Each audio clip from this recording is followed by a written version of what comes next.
The following is a presentation of the WBCB Sports Network.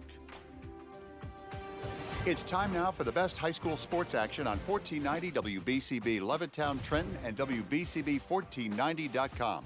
Catch the best games from Bucks, Burlington, and Mercer counties on your home for high school sports, 1490 WBCB.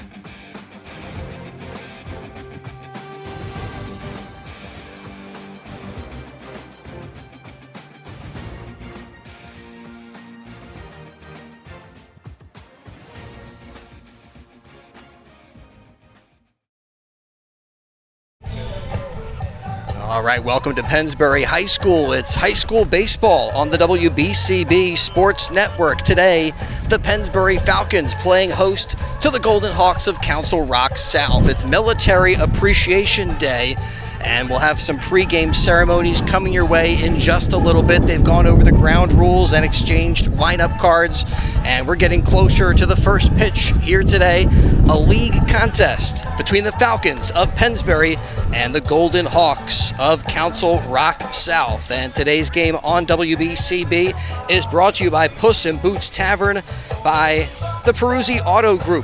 Thanks to the Pennsbury Parents Baseball Club, we've been on hand for a number of these theme games, including Bark at the Park, and here today, Military Appreciation Day.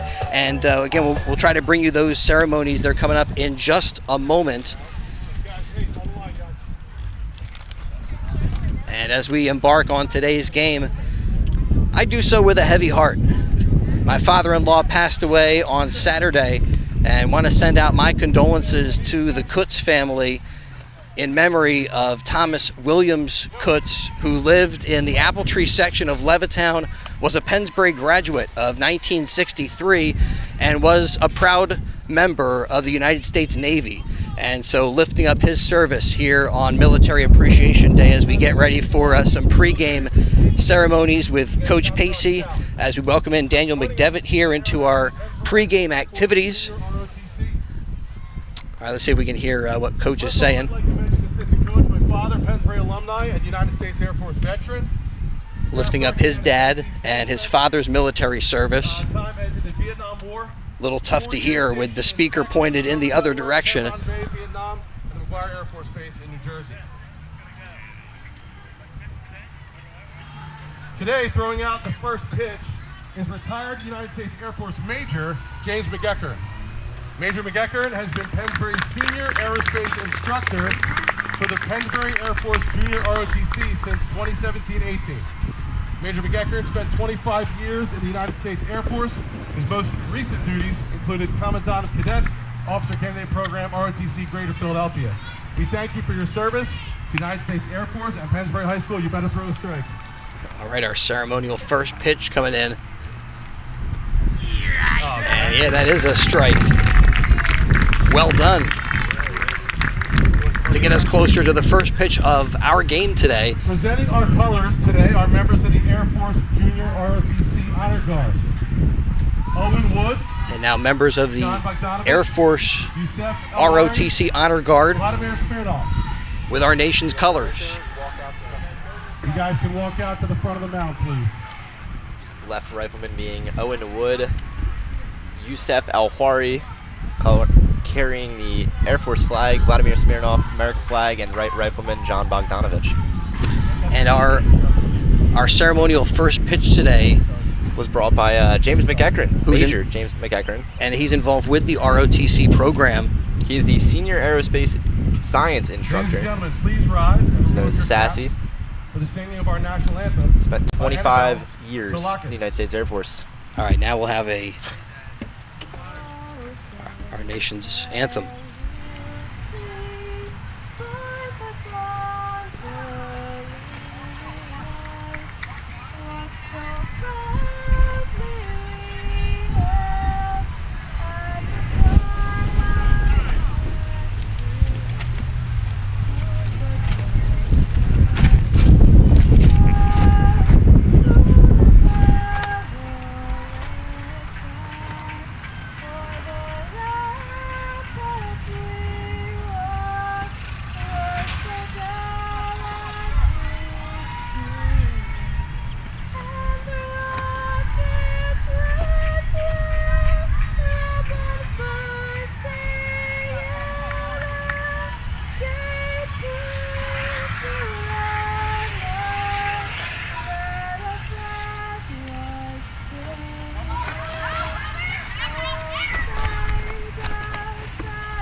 again here for Annabelle and for our junior ROTC. Here we go, boys. All right, now we're ready to play ball here at Vic Napolitano Field. Some high school baseball for you on WBCB Military Appreciation Day. And I was sorry I was not on the microphone on Saturday, but just didn't feel up to it. Gus the Bus Barber did an amazing job describing all of the action for Pennsbury's senior recognition activities at Trenton Thunder Ballpark. And Daniel, that's always I was happy I was able to be there. Didn't feel up to jumping on a microphone, but Pennsbury with a pretty big time 5-inning 10-0 win over the Ghosts that day, and everybody got involved in the fun. Yeah, I mean, you saw a lot of great signs out of the entire Pennsbury lineup as everyone was firing all cylinders. There was really any trouble with the bullpen. They put in a lot of pitchers, which usually can be a struggle sometimes and can cause some problems when you're throwing in so many pitchers into a game, but all of them were able to handle their own and come into these situations against the Galloping Ghosts, and it turned out to be a perfectly fine situation as they pulled away with the mercy rule win just as the rain began coming in. And they kept it going with another win over Ben Salem in a game heard on the WBCB Sports Network. And back to action today, Justin. And we were talking before we got to our broadcast that this is getting towards the end of the season, playoff implications, and that's certainly the case here today. We were checking it out. Council Rock South, right now when you look at the district rankings, they are number 20. Pennsbury, they are number 22. So for both of these teams, this really is pretty a must-win kind of contest. Absolutely, man. This is my favorite kind of baseball to watch. Games that matter towards the end of the regular season, and I'm excited to see what these teams can do today. Yeah, it should be fun. Justin Plaza, Daniel McDevitt, and yours truly, Chris Hermer, joining our video engineer, Makai Gundy, here in Fairless Hills and getting you closer to the action. Meanwhile, for Council Rock South, they come in 14-8, but Daniel, they've had their troubles of late, and they really need to get back into the win column just to start to get some momentum going for their team. Yeah, over a week ago, they took on their first loss of their losing streak against Neshaminy, on the top of the rankings. Yeah, and hey, let's give a little credit where credit is due. Congratulations to the Redskins. They locked up the Suburban 1 League Patriot Division title, and Coach Dan Toner picking up his 100th win as the skipper for Neshaminy. So congratulations there. And that's a tough team for Council Rock South to run into, and that started this skid for them. Yeah, especially so late into the season. But then they traveled up to Holy Ghost Prep, where they took another loss in a 5-1 ball game. And just recently, the cherry on top, losing to their crosstown rivals, Council Rock North 5-4 in what was a close game. All right, we'll take a look at starting lineups here as we're just about to be ready for first pitch. It's upon us as Keller Bradley, the big righty, wrapping up his warm-up pitch as the sophomore, getting the start for the Pennsbury Falcons. And for the Council Rock South Golden Hawks, we'll take a look at their lineup. It's Chase Ennis, their DH, leading it off. Reed Courtier plays first base and bats second. Billy O'Neill going to do the pitching and bat third with Johnny Mendola in right field, and in the cleanup role with Drew Nemeth batting fifth, playing center field. Tyler Harper does the catching and hits sixth with Jake Maurer in left field batting seventh. It's Mason Courtier at second base hitting eighth, and Sam Serpiello playing shortstop today for Council Rock South. And he rounds out the lineup for the Golden Hawks. Golden Hawks led by Coach Greg Pebracki. Again, overall 14-8 coming into this one. And for the Pennsbury Falcons, again mentioned on the hill, Keller Bradley, his warm-up tosses are done, and we're ready for the first pitch today. Righty kicks and fires. Chase Ennis briefly showing bunt there, pulls the bat back and takes strike one. All right, underway, McCaffrey's game of the day on WBCB. Got some warm weather today. Temperatures up in the mid to upper 80s and some sunshine, a little cloud cover, 0-1. Just a bit off the plate there by Bradley. Bradley has been going 6+ innings pretty consistently for the Falcons. Has pitched 31 2/3 innings, 7 starts for the righty. And he misses down low, an ERA of 1.768, 42 strikeouts, and 10 walks. A pretty good ratio, Daniel. Yeah, 100%. It's all about statistics when you look at someone on the mound. Just got to keep an eye out, know when to pull them. The 2-1 is off the plate just a touch. Balls and strikes today being called by Bob Gaines. Our umpire on the bases is Patrick Jones. And right now, Chase Ennis, who's a great all-around athlete, an outstanding football player, bounces the 3-1 pitch to third. Eric David is there with it, throws across the diamond over to Hirsch, and he digs it out. Nice play by first baseman Dylan Hirsch to complete the putout of Chase Ennis. There's one down for Reed Curtier. I think a lot of what Pacey's offense and defense consists of is a lot of trust. He has a lot of trust in especially his bullpen to just know they can get out of situations. And I think that's what boils down to having such a successful bullpen that he's had lately. So we talked about Council Rock South. And, fastball by Reed Curtier for strike one. A 3-game losing streak. And the one that probably hurts the most is their last one, as they lost to Council Rock North, their rival, 5-4. Not only do they get the L, but a close game. It's going to sting, especially when you're in a 2-game losing streak heading into that game. Now you got to go home knowing you didn't win one of the biggest games of the year. And face a tough Pennsbury team, but an opportunity today for the Golden Hawks to get right. Strike two in there to Curtier. And Keller Bradley in front of the batter. Early in the season, Coach Pacey was saying Bradley had a tendency to run a lot of deep counts, and he's been more efficient recently. That one is lined out to left. Jordan Zerniak has a beat on it and makes the catch. Curtier with a line out for out number 2.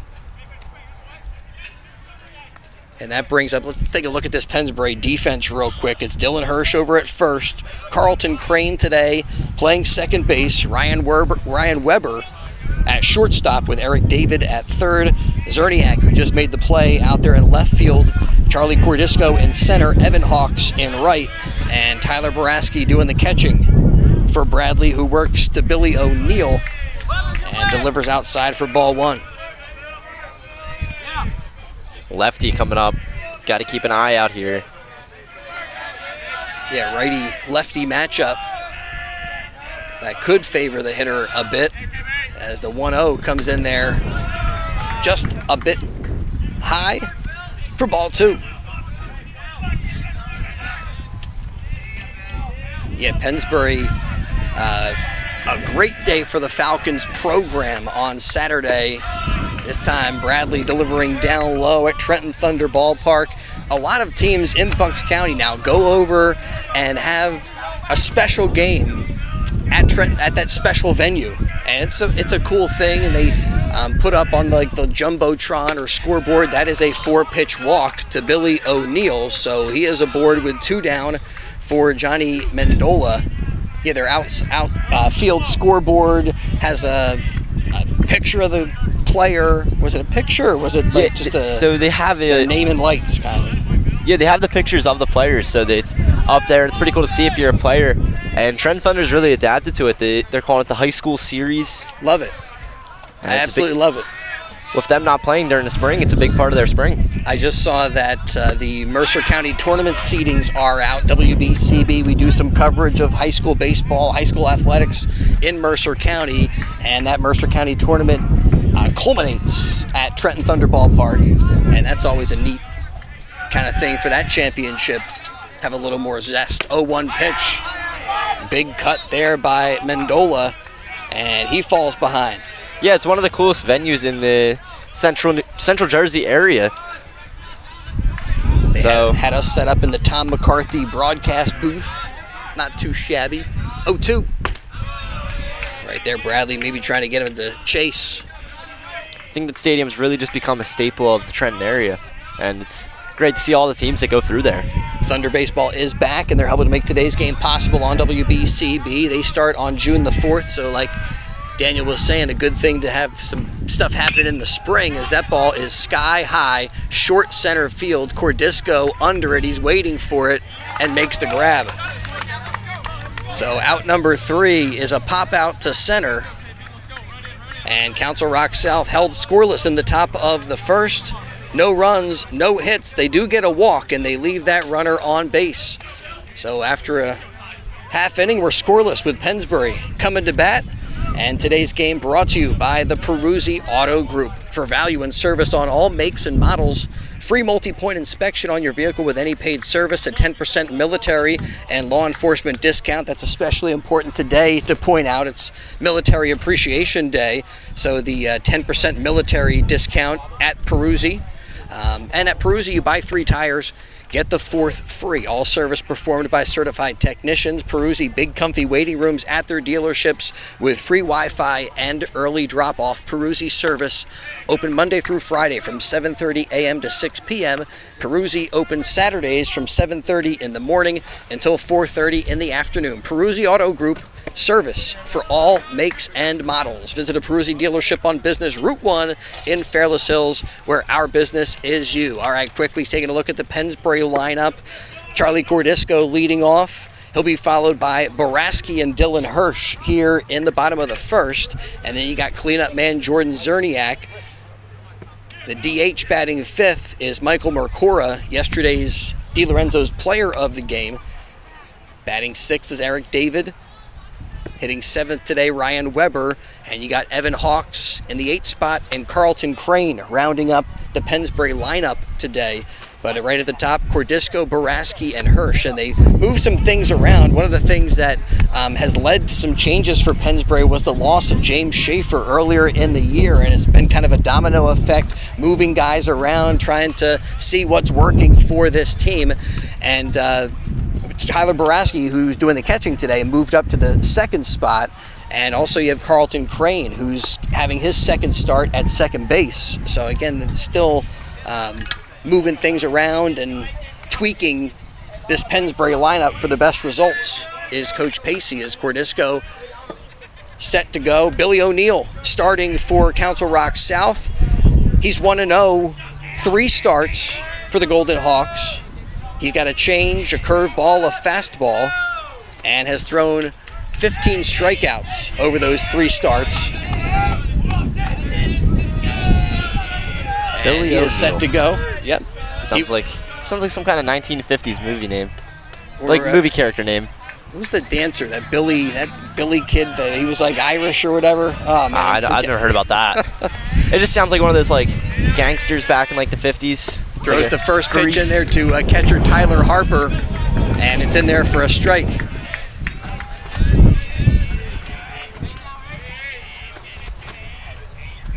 Oh, 1 delivery, and Cordisco sends it to center, but Nemeth able to get underneath it, make the catch, and there's 1 down for Pennsbury in the bottom of the first.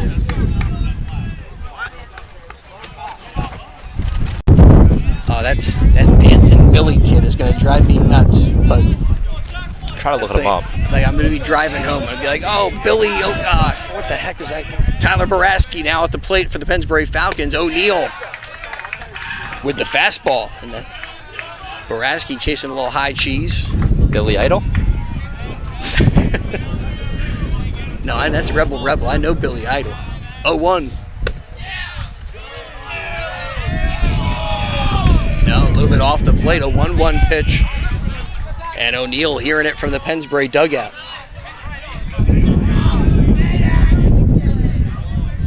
The 1-1. Bouncing ball down the 3rd base line. That's going to be trouble. And O'Neill will wait for that to just roll foul. Ooh, a pretty good play there by O'Neill. Nothing he could do with that slow bouncing ball. Would have been a base hit for Boraski instead of foul ball. And Boraski with the bat back into the box with a 1-2 count. Yeah, I feel like it's always one of the worst feelings when you know you could have had a hit, but you were just that little bit off. But it's going to get another try. Ball Up in the zone for Boraski, ball 2. 2 balls, 2 strikes to the Pennsbury catcher. Boraski a commit to Clarion University, and here comes the 2-2. Curveball stays inside, didn't quite have the break O'Neill was looking for, and the count runs full. Boraski also a part of the Pennsbury basketball team this season. And takes ball 4, a good at-bat. Good eye for Boraski. He heads to first with 1 down, and up steps Dylan Hirsch. Definitely made him work for it there, as you thought it was going to be a quick inning with that little pop-up, 2 pitches in with 1 out. But now he made him work for it, and now he's up to 9 pitches.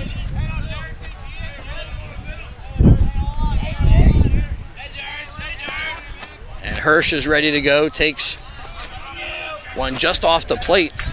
Billy Elliott. That's the kid. I wasn't sure if that was it. It was like a motion picture, and then Billy Elliott was on Broadway too. Anyway, I had to satisfy that curiosity as they check on Boraski, and he's back to first. Can't say I've ever heard of it. Oh man, you got to check it out. You look a little like Billy Elliott.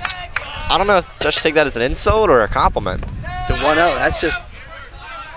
that's just the truth. Fair enough. I know, you should watch it and then tell me if you think that you bear any resemblance to Billy Elliott. You probably are going to say no. But it was not meant to be belittling at all. The 2-0. Ball 3 to Dylan Hirsch, and right now Billy O'Neill with a little control issue. I guess I could kind of see it. See where you're coming from. I'll put that there. Well, you got his picture up there? Yeah, I pulled a picture. I can confirm you look like Billy Elliott. No doubt about it. Before the 3-0, again, Boraski back to first. I would think Hirsch got to have the take, and he does, as he looks at ball 4, and he heads to first. That'll send Boraski to second and bring Jordan Zerniak to the plate, and he has been a terror in that cleanup spot, the top hitter for the Falcons throughout this season. And on WBCB, also got some high school softball as we're on campus. Gus Barber with the call of Pennsbury softball, and Liv Zerniak, Jordan's sister, has been an awesome contributor for their success. Sharply hit ground ball, backhanded at short. They get 1 at second and complete the double play. Serpiello to Courtier. A twin killing for the Golden Hawks, and that gets Billy O'Neill out of some trouble. And we're scoreless after 1 inning. No runs, no hits, and the Pennsbury Falcons leave 1 runner out there. And so after 1, no score. Suburban 1 League Patriot Division action on WBCB, and we're coming right back to Vic Napolitano Field in just a moment. You know, McCaffrey's Food Market is exceptional every day, and they are proud to serve you since 1986. They're a local hometown business. They support your community, whether it's helping flood victims or holding fundraisers for the American Cancer Society or employing our local high school students. McCaffrey's is always there. They have the finest products, prime cuts of meat, a prepared food department where everything is made fresh daily, and also a fresh seafood department. Visit McCaffrey's Food Market near you in Yardley, Newtown, New Hope, Princeton, West Windsor, Gladwin, and Doylestown. They are exceptional every day, and they are local and proud of it. Back here at Pennsbury High School, and it's a pretty good start for both of today's starting pitchers as we go to inning number 2. And for Pennsbury's Keller Bradley, it's Drew Nemeth, Tyler Harper, and Jake Maurer set to bat in the top of the 2nd. Well, great to have you with us. Thanks to McCaffrey's Food Markets for making portions of today's game possible here on WBCB. And credit to Pennsbury for infusing the program with a little more energy through these theme recognition games. We mentioned Bark at the Park, senior recognition at Trenton Thunderball Park. Here today, it's Military Appreciation Day. I'm kind of forgetting, Daniel, some of the other things that we did here. Oh, there was a Kids Day. There was a Kids Day, with yeah. ice cream. They had JoJo's here with some ice cream. I think that was fan appreciation. Nemeth set to go.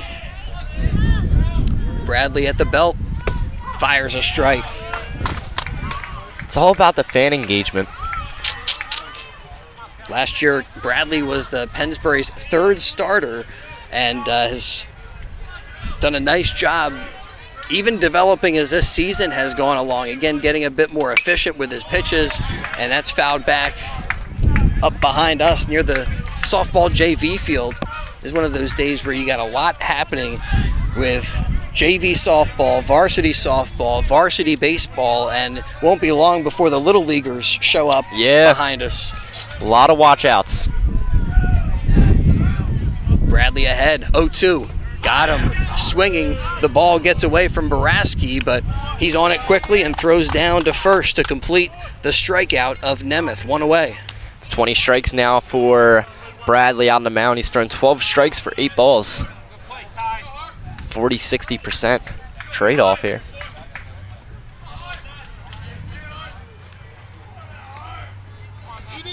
And now another left-handed hitter for the Golden Hawks, Tyler Harper.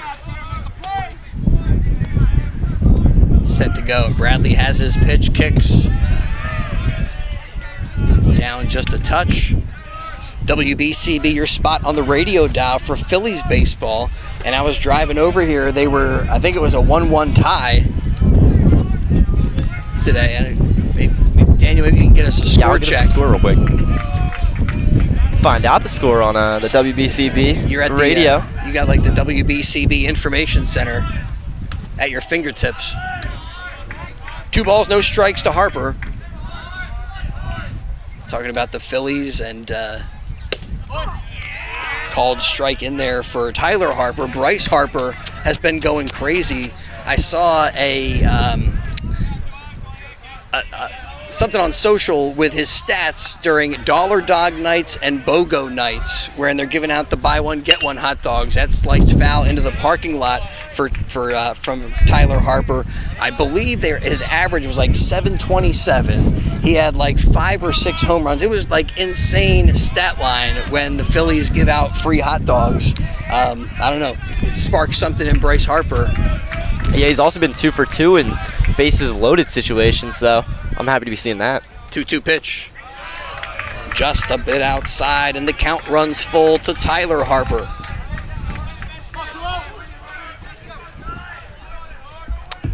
Phillies lost today, sadly.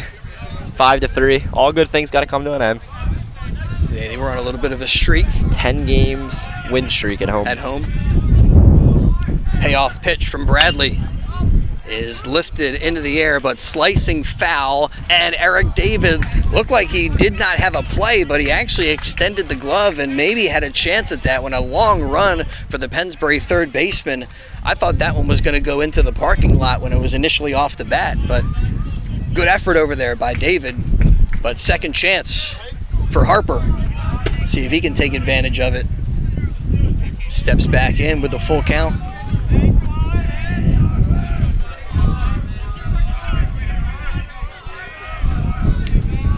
Bradley good to go. The 3-2 bounced up the middle. Ryan Weber diving for it, but can't quite catch up to that one. A little too much pace on it, and Tyler Harper with a 1-out base hit. And he's aboard for Jake Maurer. I think you can see in the facial expression there from Keller Bradley off the bat that was not going to be an easily playable one. So you just kind of knew that one was getting past him. Weber with a great effort. Full extension dive, but just a little too much pace on that one up the middle.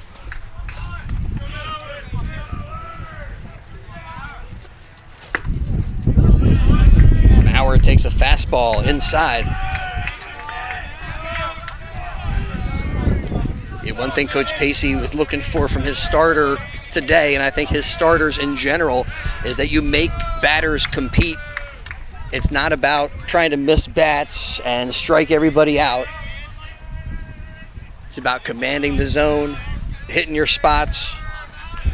We've definitely seen that. A lot of battles. And sometimes pitching to contact. A big cut by Maurer for strike one. So a ball and a strike with one away.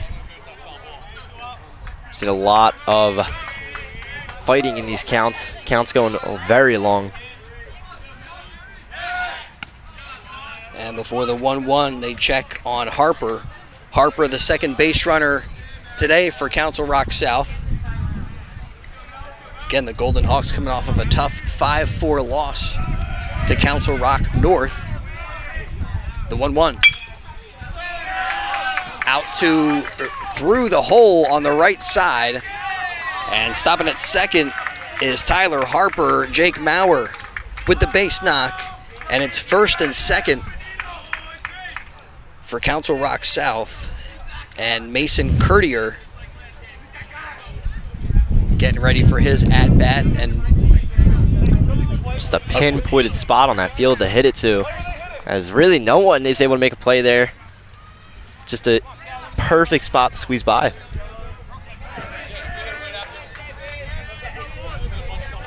Yeah, not crushing Bradley, but hitting him in some strategic spots to put two on with one away for Mason Courtier. And Courtier takes down low for ball one. You can see the strategy pouring out a little bit here. It's Keller Bradley and no rush. And that's smart. Control the action.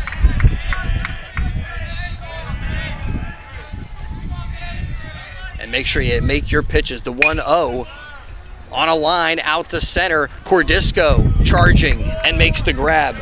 A nice read by center fielder Charlie Cordisco, and Mason Courtier, solid contact, but lines out for out number 2. So 2 down now, and Bradley can see his way out of a little jam if he can get Sam Serpiello.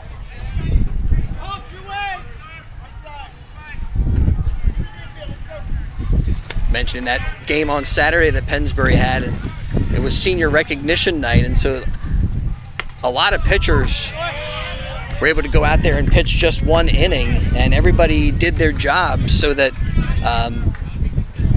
they could wrap it up in 5 innings, get a lot of, especially in the later innings, get a lot of players out on the field for some action at that Trenton Thunder ballpark. Oh, a move to second, just a bit late. Tyler Harper with a good head first slide.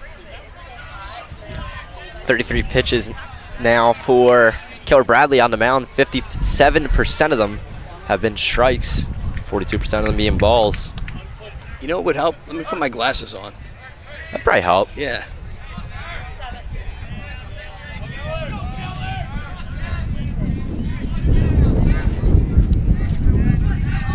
Bradley checks the runner a couple of times, delivers home, but high. A ball and a strike to Serpiello. Mentioned during our Trentonian pregame activities, both of these teams kind of towards the bubble when you look at District 1 PIAA playoff positions. Strike 2 to Serpiello. Council Rock South, the 20th ranked team. Pennsbury, the 22nd ranked team, based on their record and the power points that they have accumulated. So this really has the feel of a must-win here for both these teams. The 1-2. Ground ball to third, and Eric David will take it to the third base bag unassisted. And out number 3 recorded here in the top of the second. Council Rock South still scoreless. Pennsbury getting back to work at the plate. And today's game brought to you by the Trentonian, complete local and national news 7 days a week. It's the Trentonian, or online at Trentonian.com. The only newspaper serving Bucks, Burlington, and Mercer County 7 days a week. It's the Trentonian. We mentioned Trenton Thunder baseball and all the fun we had on Saturday for Senior Recognition Day at Trenton Thunder Ballpark. Well, the Thunder are back. They return for the 2024 season Tuesday, June the 4th. Catch all the fun and excitement of a Thunder game throughout the summer. Ticket information at TrentonThunder.com. That's TrentonThunder.com, or call 609-394-3300. That's 609-394-3300. Post-game fireworks, Tuesday dollar dog nights, and pork roll Fridays throughout the season. Trenton Thunder baseball, big league futures, major league fun. And they love their pork roll over there. Oh, man. I think they have 2 different pork roll festivals in the city of Trenton. Are you a pork roll man? I'm a pork roll guy. Those pork roll sandwiches on pork roll Fridays are just different. You know, we're doing some Phillies broadcasting, and we are doing a program at the Pines Tavern in Bristol. And on Sundays when the Phillies are not at home, we'll head down the shore once we get into the summer, but during the spring, we've been at the Pines, and they have great food over there, including pork roll fries. And they brought out some stuff for us as we were doing our broadcast, and they look like French fries. Mm-hmm. And then I bit into it. I was like, wow, that's different. Talk about hitting different. They were pretty good. The pork roll fries at the Pines Tavern, a unique experience that if you're a pork rollist, you got to check that out. Are you a Case's pork roll guy? I don't know. I don't have pork roll opinions. Yeah, brand. You don't loyalty. Follow the pork roll politics? No, a little bit. I mean, you got to be aware of that stuff. Being over here at WBCB, we do some broadcasting with Trenton Mayor Reed Gussiora, and so we got to know about the pork roll politics. In there for a strike to Michael Mercora. He was our DiLorenzo's player of the game as the Falcons got past Ben Salem, and he's kind of been on a tear. 6 hits between, I think he had 6 hits, 6 hits between him and Zerniak. This one slicing, but it out to right, but it goes foul. His stat line yesterday was he went 3 for 4. He had 2 doubles, a single, a sacrifice fly, and hit 4 RBIs. Yeah, 6 RBI between he and Zerniak in that game. In the 4 and 5 hole, so it's good to see out of your team.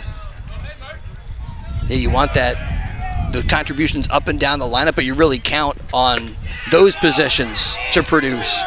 And getting it done there, a bit inside. Good take there by Mercora. It's a 1-2 count.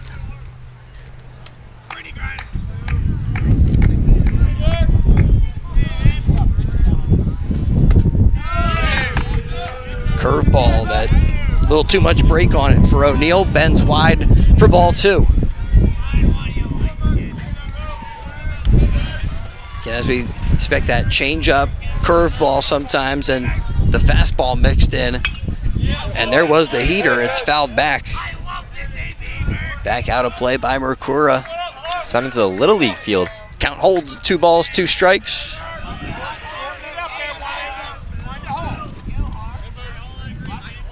O'Neal's 2-2. Chasing one, maybe a bit up in the zone by Mercora, but stays alive, fouls it off. Nice job there by Eric David.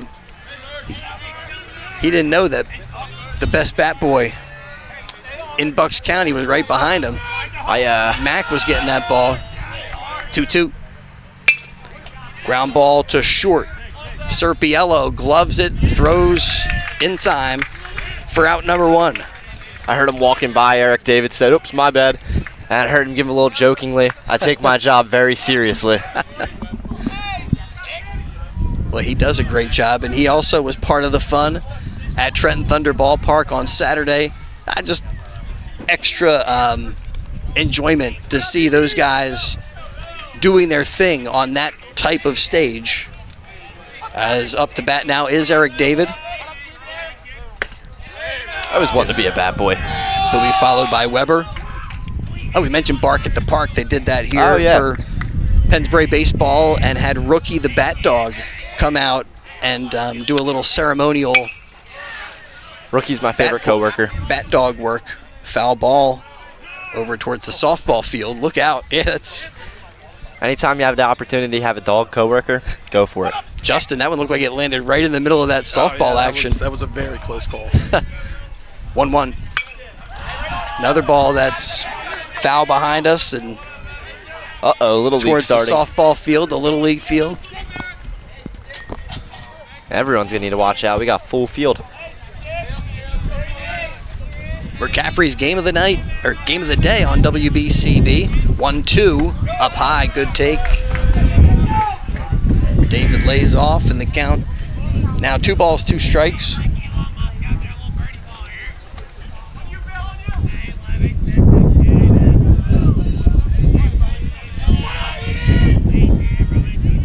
O'Neal's 2-2 hits Eric David in the back and sends him to first. He's hit by the pitch. You can hear for a little thud from here. Bounced right off.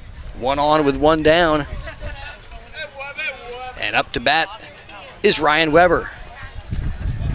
Notable to mention that Ryan Weber is a commit to Army, going to go to West Point. And again, on Military Appreciation Day, It's a huge accomplishment to go to a military academy. and a huge commitment. And so recognize both his accomplishments and his service and commitment in their first strike. And Pennsbury with a little bit of a tradition growing in that regard. Sam Ruda also went to West Point and had a terrific career, not only as a Pennsbury Falcon, but at the next level. Setting records. He captured the home run record for Army. Yeah, before the game today, a ceremonial first pitch. They had the Air Force Junior ROTC with the colors, and I think one of the ROTC members ground ball to third. Glove there by Perone. He drops it, picks it up again, and throws in time to get Weber. So on that mishandle, Eric David up to second base, and he got Weber just by a step. Weber with some good speed over there, but good poise by Perone to stick with it. Falcons with a runner in scoring position, 2 away for Evan Hawks. Yeah, to confirm, they had Annabelle Tolakis, one of the members of the JROTC. Yeah. Pounded foul down the third baseline.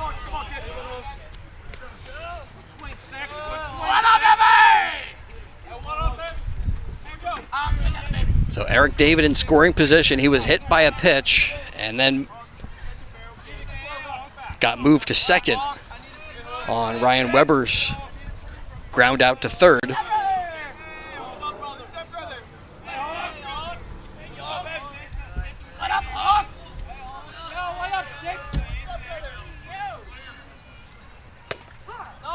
O'Neal checks the runner a couple of times and delivers strike 2.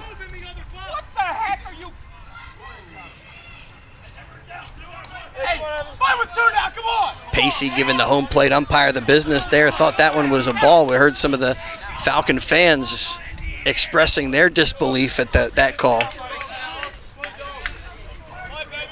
And O'Neal steps off. Right now he's in front of Evan Hawks. A big spot here. Falcons looking to get on the scoreboard.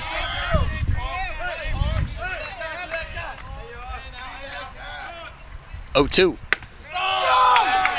Up at the letters. Ball 1 to Hawks, a 1-2 count.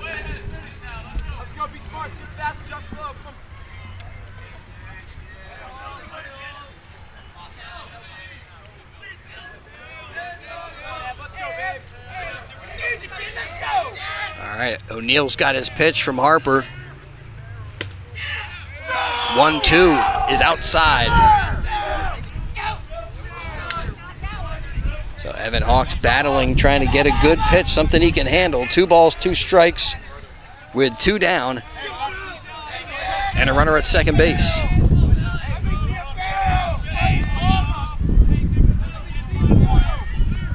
The 2-2 from O'Neal. Curveball and does not quite have the drop on it. That was close. It looked like O'Neal really wanted that pitch. He walks up in front of the mound. Looked like a bit of a snap of the mitt as Harper throws the ball back to him. Big situation here. He thought he might have been out of it. Instead, 3-2. His pitch. Pounded, but foul down the third baseline. Eric David ready to go on anything. Whew, sharply hit there by Hawks, but he couldn't keep it fair. And no question, if that one was down the line, David would have been off to the races. You got to think they're sending him home. Getting an early lead is a big deal when you come against a team like this, especially this close to playoffs. Yeah, and this game just has a certain feel that runs are going to be at a premium today. We'll see if that holds true here throughout the rest of the action. O'Neal ready again, payoff pitch, called, third strike. He gets Hawks looking for out number 3. So a nice job by Billy O'Neal to get out of a situation with a runner at second.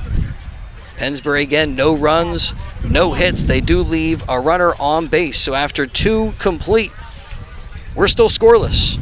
Here from Fairless Hills, Pennsylvania, it is the McCaffrey's game of the day, and we'll be right back with more action on the WBCB Sports Network.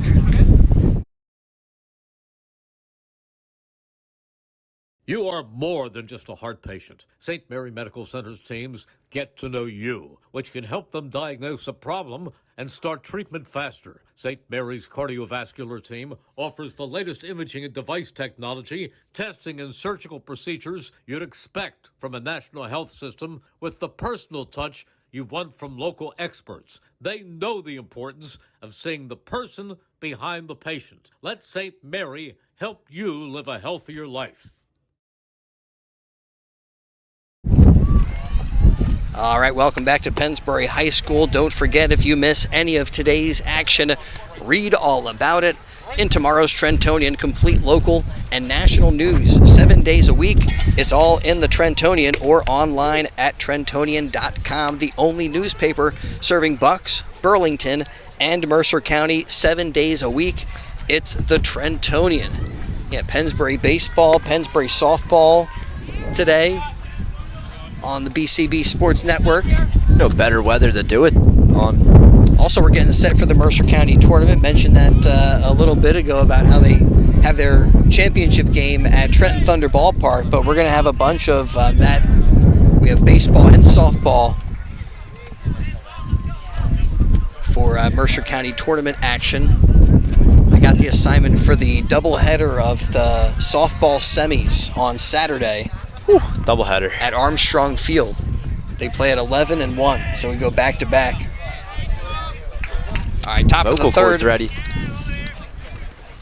Do my me, may, my, mo, moo. I'll be all warmed up. And up at the plate, It's been a with a big cut there, is Chase Ennis as we're back to the top of the lineup for the Golden Hawks. It's been a very impressive outing by both pitchers today. I mean, there's been a good amount of base runners, and they've just been able to stay focused and deliver strikes and get crucial outs. Yeah, you're right, Justin. Base runners in every half inning so far today, but still no runs have crossed the plate, and definitely credit to our starters as that's fouled off by Chase Ennis out of play. And Bradley in front of him, no balls and 2 strikes. And I think we've seen Bradley, mention how he's been more efficient, more effective throughout the season, and he's been in front of most of the batters he's faced. Second time through now, and curveball didn't miss by much, but bit off the plate, and it's a 1-2 count to Ennis. Yeah, Ennis, so much to be proud of on the gridiron as well as the baseball diamond throughout his time at Council Rock South. 1-2. And he shakes his head after that one comes in low for ball 2.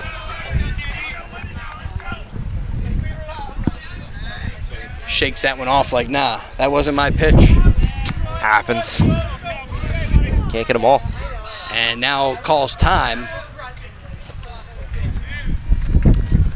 Like I said, he's been nothing if not calm.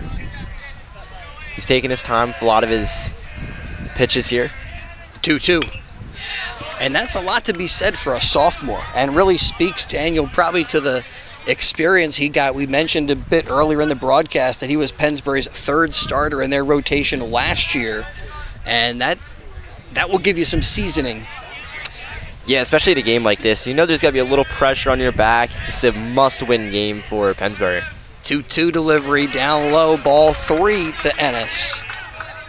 So always interesting second time through the lineup what the hitters may have picked up, and now it is a deeper count for Bradley here to chase Ennis. First time Ennis was up, he grounded to third.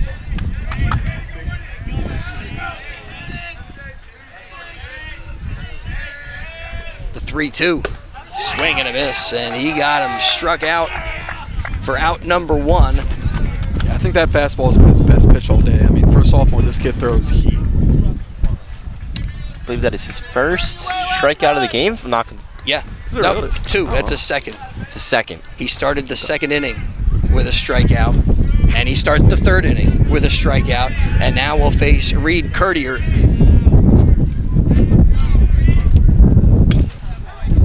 Off the end of the bat from Curtier, first time up. He hit one pretty good, but in the vicinity of Jordan Zerniak. And Zerniak, with his athleticism, he made it look pretty easy out there. But yeah, Lackawanna College commit. He's quick out there. He can read the ball very well and just makes it look easy. Was solid contact from Curtier, though first time through. And Bradley gives a nod, is 0-1. Off the plate outside, 1-1 count to Curtier.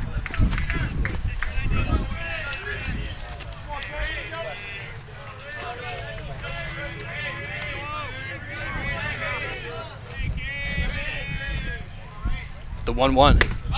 Swing and a miss on the high fastball.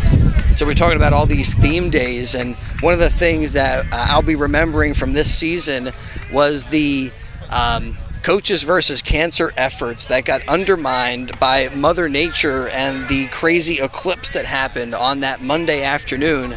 Here comes Bradley's 1-2 delivery way up. I lost the grip on that one. But Coach Pacey had done a lot of coordination with all the local schools. Like basketball, they always do a lot of coaches versus cancer stuff. Mm-hmm. I mean, they kind of have set the tone in that regard. And baseball trying to pick up on that that kind of thing. But all those games ended up getting canceled on Monday, which was the day that initially the fundraising efforts and awareness campaigns were happening. So that was kind of if you even want to call that an eclipse, that was so overhyped. I went to Tyler State Park, set up, couldn't see anything. 2 balls, 2 strikes here to Curtier.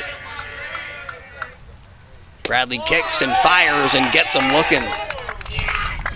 Reed Curtier takes one for strike 3, and there's 2 up, 2 down in the third inning. 2 strikeouts, 2 outs. Good way to start an inning. Absolutely, and now facing pitcher Billy O'Neill, who walked his first time through. Takes strike 1.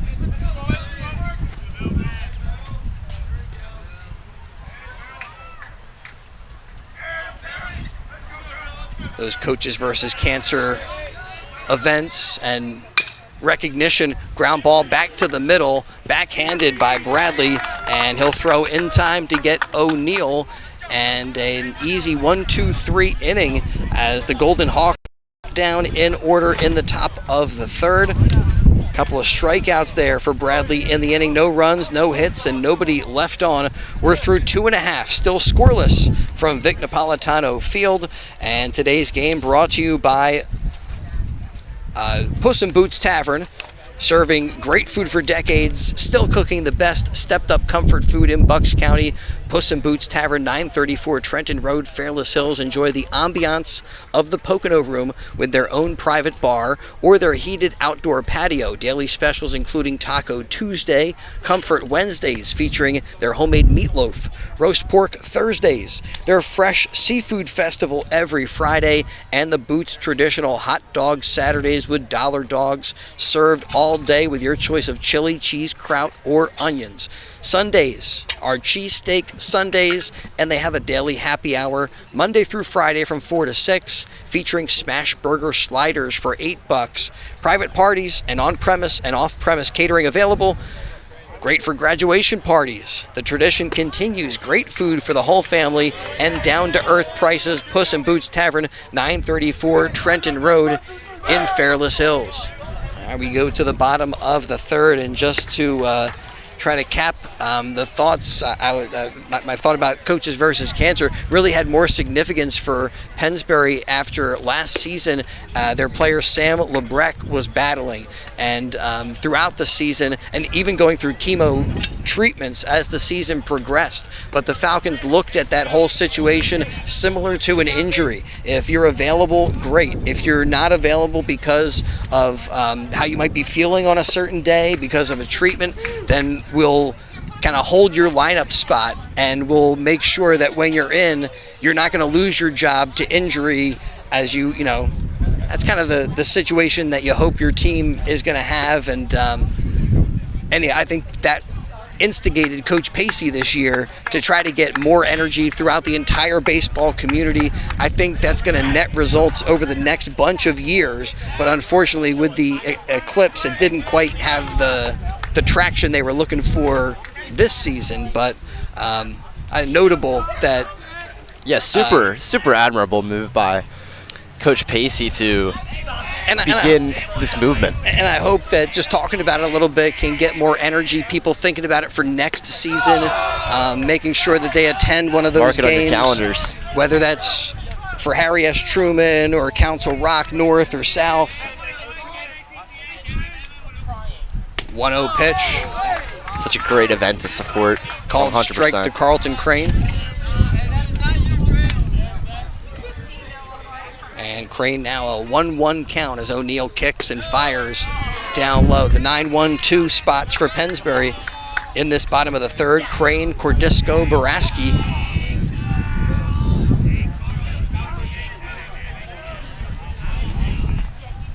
The 2-1. That's in there.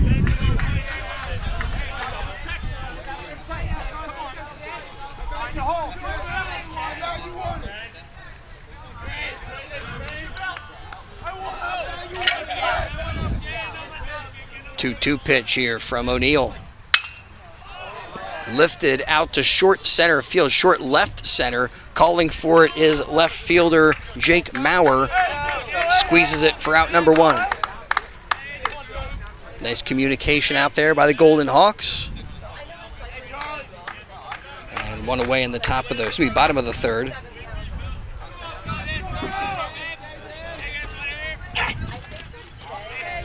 Cordisco also with a fly out to center, his first trip.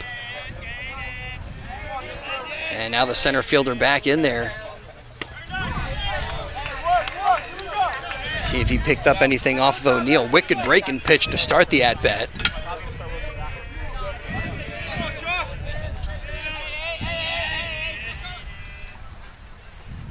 The 0-1, another nice breaking ball that's in there for strike two. Didn't quite have the bite of that first one, but two good pitches from O'Neill.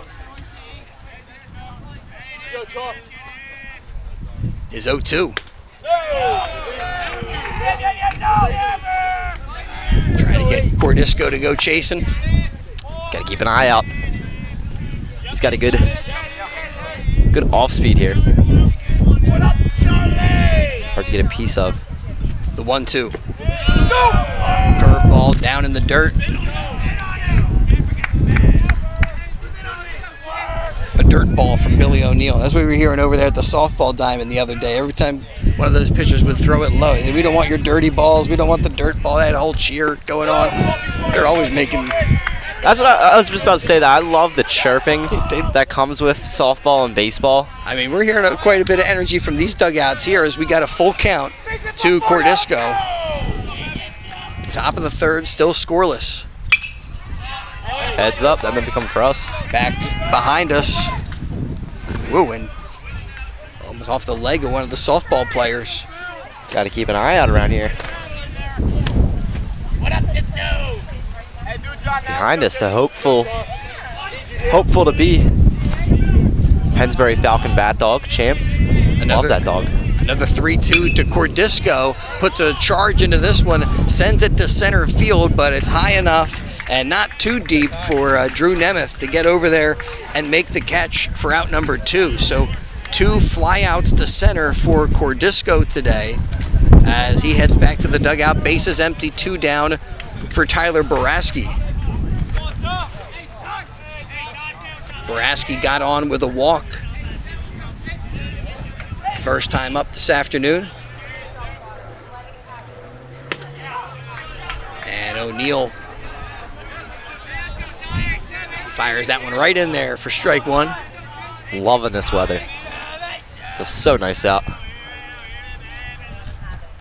The 0-1 lined through the left side. Diving attempt by Perrone, but he couldn't get to it. It's out to left field. Boraski with the base hit. The Falcons have got their first hit of the game. And now Colin Kelleher will be a courtesy runner for the catcher. So he takes first as Hirsch steps into the box. I think Crane's usually the courtesy runner, but he's in the lineup today. And right away, O'Neill checks the runner.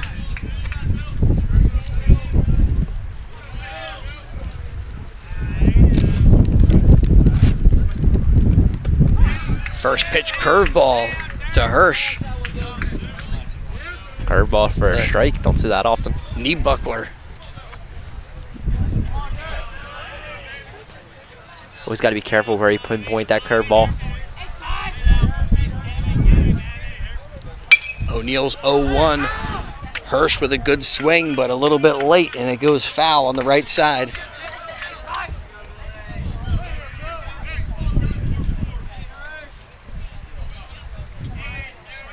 Yeah, the other thing that was an upgrade at Trenton Thunder Ballpark, those concessions. Oh. I don't know if they had the pork roll going, and another throw over to first. They only had their main concession, but I was delivered food during one of the breaks. Oh, that's awesome. That's good for you. I was having a good time. I was on camera. You were like on the other side of the wall. I didn't know you got food. 0-2 pitch is low. You're right. We're like vultures. We know you got food. We're coming for you.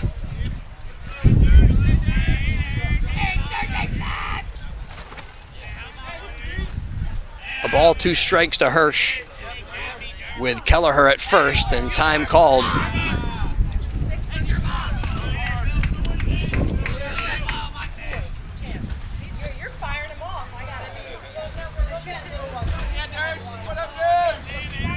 We're ready again as O'Neill delivers, but maybe just a little bit low. 2-2 count to Hirsch.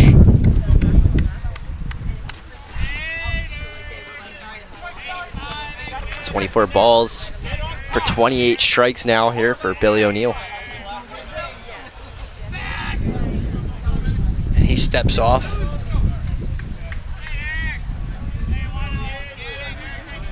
All right, ready to go again. And that is a base hit to left. Line drive for Dylan Hirsch. Now puts a runner in scoring position. And that runner is Colin Kelleher. He's at second base. Hirsch at first. Falcons looking for a little 2-out magic in the bottom of the third. And now they turn to Jordan Zerniak, a guy who has been a magic man with the bat, coming up big for this team. Perfect time to do it, as this is one of the scariest part of this Pennsbury Falcons lineup. We mentioned Zerniak and Mercora and what they did to Ben Salem yesterday. They combined for 6 hits, 6 RBI.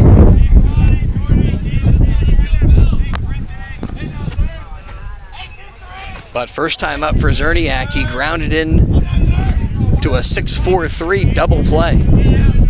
So looking for a bit of redemption. The 1-0. High and inside, 2-0 count to Zerniak, who's got Mercora waiting on deck. Gotta think he's gonna approach this a little conservatively with his pitches here, because you know Jordan Zerniak can take one and drive it. Yeah, at the same time, he's got the protection of Mercora, who also has a very productive of late, and Zerniak takes down low. whether it's a command issue or just a strategic thing, nothing so far for Zerniak to go for. And you don't want bases loaded, Michael McCora walking up. The 3-0. Green light for Zerniak, but he swings through it. It's his 30th strike of the game for Billy O'Neill. So he gets up to 57 pitches.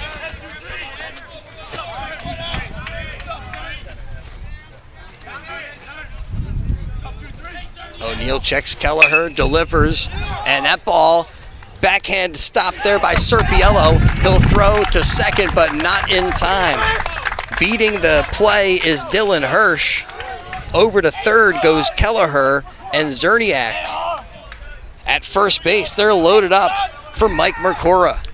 Team that couldn't get a hit yet in this game earlier this inning now finds themselves in a big spot with bases juiced. And we've talked about the pitchers today. They've had base runners in each inning, but now a bases loaded situation. O'Neill trying to get out of a serious jam. But he's working with 2 outs. 33 heading out to the bullpen. Looking to warm up. Yeah, it looks like Jack Albright going out for the Golden Hawks to get loose.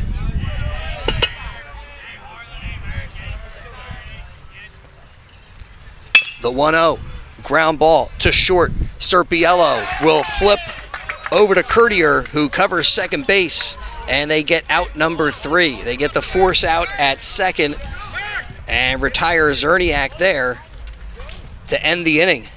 So we are now through 3 complete and still scoreless. They're Pennsbury with no runs. They do have 3 hits in the inning, and they leave 3 runners on base. Over the first 3 innings of baseball, the Pennsbury Falcons have stranded 5, and we go to the 4th. And we want to let everybody know, especially Generation Z members and millennials with young families, if you're looking for a great place to dine and watch all your favorite sporting events and don't want to go to Center City and pay all that money, settle back at the Pines Tavern in Bristol. And that's also the spot for those pork roll fries I was talking about. Place to take your family, including your kids, for affordable, top quality food. Suppers include their homemade meatloaf, pan-seared chicken breast, or their fish and chips, plus other family dinners. The Pines Tavern, great sandwiches like their South Philly pork or their Angus burgers. Multiple TVs so you can watch all your favorite sporting events, and check out their Facebook page for live entertainment. The Pines Tavern, here yesterday, here today, and proud to serve the next generation of families at the Fork in the Road at Radcliffe Street in Bristol. Open 7 days from 11:30 a.m. and Sundays they're open from noon. And we're doing our baseball insiders over there on Sundays. Big thanks also. Pork roll. Oh, I got you hungry for pork roll now, Daniel. Spring is here. Always good time to view the world through Jammer doors and windows. Check out their showrooms. They're at 2850 Brunswick Pike on Business Route 1 in Lawrenceville, or in the Yardley Grist Mill, 10 North Main Street, and coming soon their magnificent new showroom on Route 1 opposite the Lawrence Shopping Center. Top of the 4th. And Johnny Mendola at the plate for the Golden Hawks. Bradley winds and fires his 52nd pitch. And I dropped my copy. 31 strikes for 20 balls now. Thanks for to Bradley. Justin with the assist there. I almost lost my papers. That's always a danger for high school baseball. That wind comes and gets you. Well, a little wind from that big whiff there from Mendola. Can't catch up to the fastball and falls behind Bradley.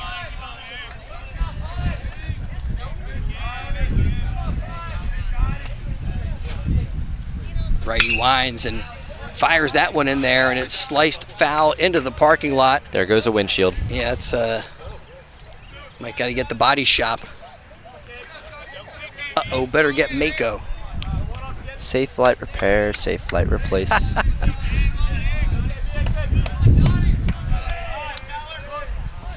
0-2 again. This one, line drive, well hit over the head of Cordisco in center. Is going to go all the way to the fence. Cruising into second is Johnny Mendola with a stand-up double. It's their first extra base hit of the game. Ooh, he smashed that one.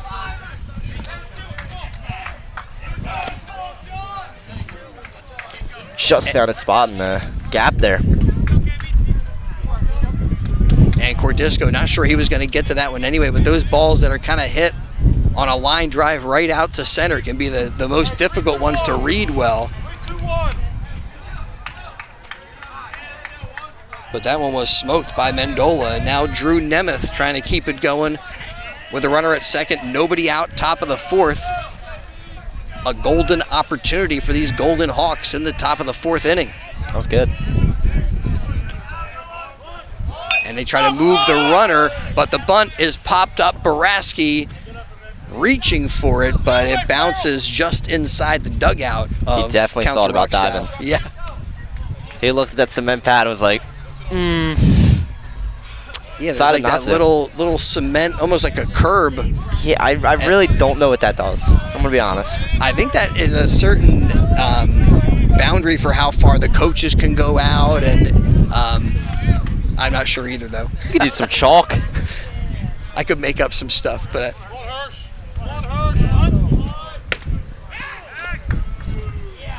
time. Nemeth with a bunt attempt that's strike two. Do you know why Pennsbury baseball has a different P logo? Then who? Then The normal Pennsbury P. It's like a cursive kind of P.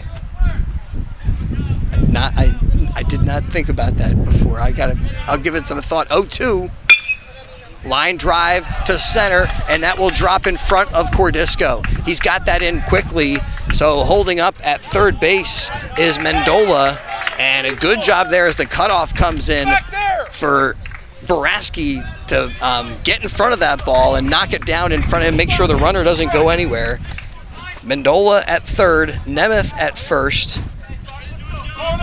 Nemeth with a base hit, and now at the plate, Tyler Harper, who had a base hit his first time up. So runners at the corners, and still nobody out here in the top of the fourth.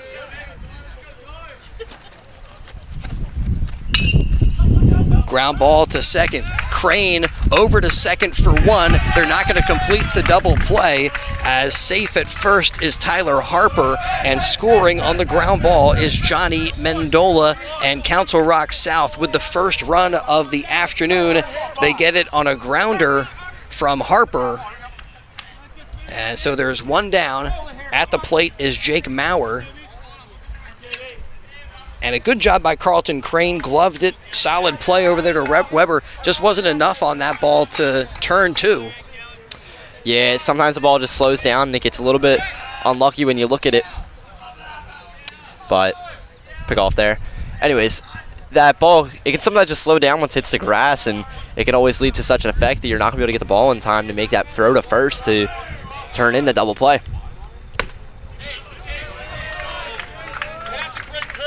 And now Bradley maybe a little disappointed with that call at the plate. Called ball one. Oh, I wrote that as a strike. The 1-0 is through on the right side. Another base hit for the Golden Hawks here in the fourth. This time Jake Maurer out to right field. So he's at first. Tyler Harper up to second. And Mason Curtier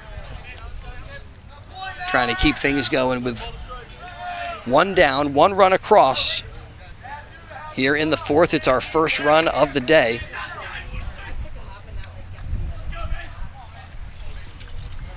Baraski with little encouragement for Bradley. Gives him a pat on the back.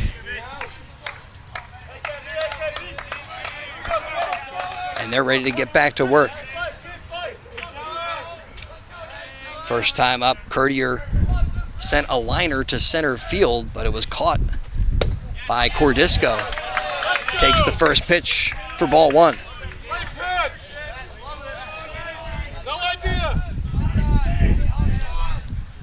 Yeah, Cordisco's been busy out there in center field today. couple of fly balls, a liner, and some well-struck balls into the gap, and they usually see all the action with Zerniak in left field. pick-off play over there, but Golden Hawks back in there safely.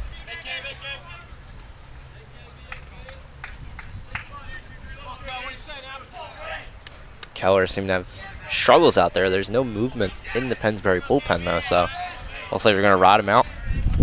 I like to see Harper out there. Like when a catcher, then they don't have a courtesy runner for the catcher. The 1-0 is high. To me, that feels kind of old school. You know, like he's out there on base. He should get the fun of running around. Yeah. I'd be upset if I got a courtesy runner. That's like the best part about getting a hit. I guess you're able to get the shin pads on and get ready and, you know. 2-0. Down in the dirt. Stopped by Boraski. He'll throw to third, but wide.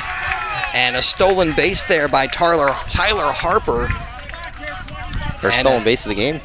And Jake Maurer also with a stolen base. They both advance on that wild pitch, which was down in the dirt from Bradley. Boraski did all he could to keep it in front and try to make a competitive throw, but now 2 in scoring position for the Golden Hawks. And as a response to that, the Falcons bring the infield in.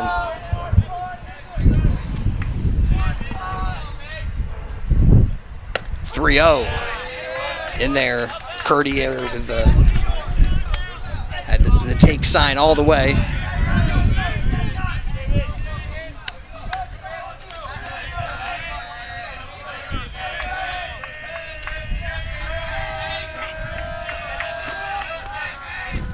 Bradley is set to go, takes that deep breath and delivers. Ooh, a little change up there. Now he's got him full. Fooled Courtier on that one. It's his 40th strike of the game. 26 balls, 40 strikes. Good ratio. Now he's got that full count again. Payoff pitch coming from the righty. Hits him in the back, and that'll load the bases. I think you can look at this situation with some positive, as now you have a man on first and you can pull a double play situation that gets you out of this inning with no runs scored. So it's just going to be about calming him down here, assuring him that there is a situation where he gets out of this without needing to get a strikeout. And before Sam Serpiello steps up to bat for the Golden Hawks, a mound visit for the Pennsbury Falcons here on Military Day. High school baseball on WBCB. Golden Hawks in front 1-0.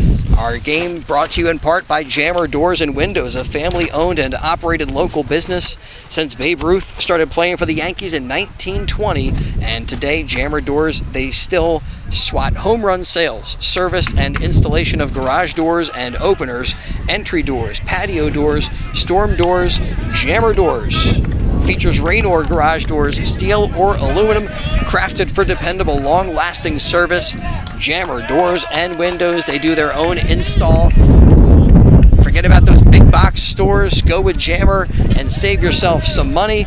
Big thanks to Jammer Doors for making portions of today's game possible on WBCB as we get back to it, and the wind kicks up. Some big gusts as it's a first pitch ball to Sam Serpiello. Now here, bases loaded, and you're working to the 9-hole hitter. Bradley, really big spot for him to try to bear down and limit the damage. Pours that one in there for strike one.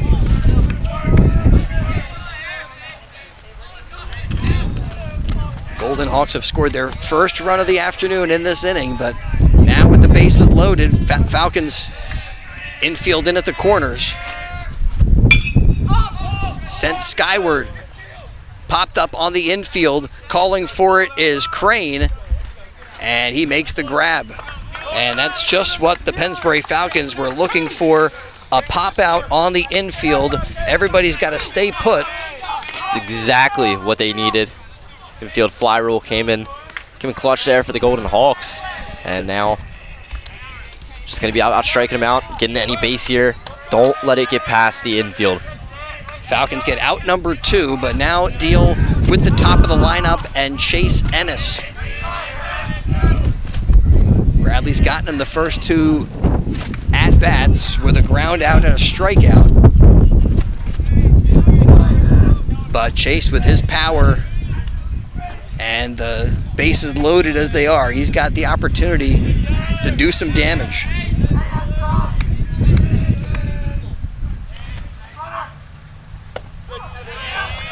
Nice breaking ball from Bradley in there for strike 1. Not much you can do with that one as a hitter. Just well placed. Yeah, there's some pitches where it's just going to be absolutely impossible to hit. And that was one of them. 71 pitches now for him. The 0-1. In there for strike 2. I did not yet give you our gift certificate. Did I, for DiLorenzo's? You did not. Daniel's going to be with us for our player of the game interview. Be there, be square. I got to run that. Maybe I left that in the car. 0-2 from Bradley. Struck him out. Gets Chase Ennis looking. A big strikeout for the Pennsbury starter, as he does give up a run in the 4th. And the Golden Hawks get that run on 3 hits, but they strand 3 runners out there. So nice job by Bradley to leave them loaded. And it's now 1-0 after 3.5 innings. High school baseball on WBCB, brought to you in part by the Peruzzi Auto Group. For complete automotive service, trust the Peruzzi Auto Group for value and service on all makes and models. Free multi-point inspection on your vehicle with any paid service. 10% military and law enforcement discount on any service performed by 3 Tires. Get the 4th free. All service performed by certified technicians. Peruzzi, big comfy waiting rooms at their dealerships with free Wi-Fi and early drop-off. Peruzzi service open Monday through Friday from 7:30 a.m. to 6 p.m. Saturdays open 7:30 in the morning till 4:30 in the afternoon. Peruzzi Auto Group, service for all makes and models. Visit a Peruzzi dealership on Business Route 1 in Fairless Hills, where their business is you. Don't forget, if you miss any of the action here on BCB, you can read all about it in tomorrow's Trentonian. Outstanding local and national sports news and just regular news you can count on 7 days a week. It's all in the pages of the Trentonian. And Trenton Thunder baseball back for the 2024 season. They begin on Tuesday, June the 4th. Catch all the fun and excitement of a Thunder game throughout the summer. Ticket information at TrentonThunder.com, TrentonThunder.com, or call 609-394-3300. That's 609-394-3300. Post-game fireworks nights, Tuesday Dollar Dog Nights, and Pork Roll Fridays throughout the season. Trenton Thunder baseball, big league futures, major league fun. Franchise had a big year last year, went to the championship. Well, it's kind of a neat thing. They got the draft league where 1/2 of the year they have a certain array of players and talent that they accumulate, and then in the second half of the season, it's a different bunch of draft-eligible players that major league teams are looking at. And yeah, it was a great. Yeah, it's an odd situation because that the first team that was there, I think they won the yeah, they clinched them the playoffs when they were there. Then the second team came in and lost the championship. So it's kind of wild. I mean, go get your tickets. It's fun to watch. It is, and always a great night with all the promotions and just the energy. It's much more than a baseball game. 2-0 count from O'Neill in there for strike 1 to David. Second at bat for third baseman Eric David, first time up. He was hit by a pitch. Here pounds this one foul.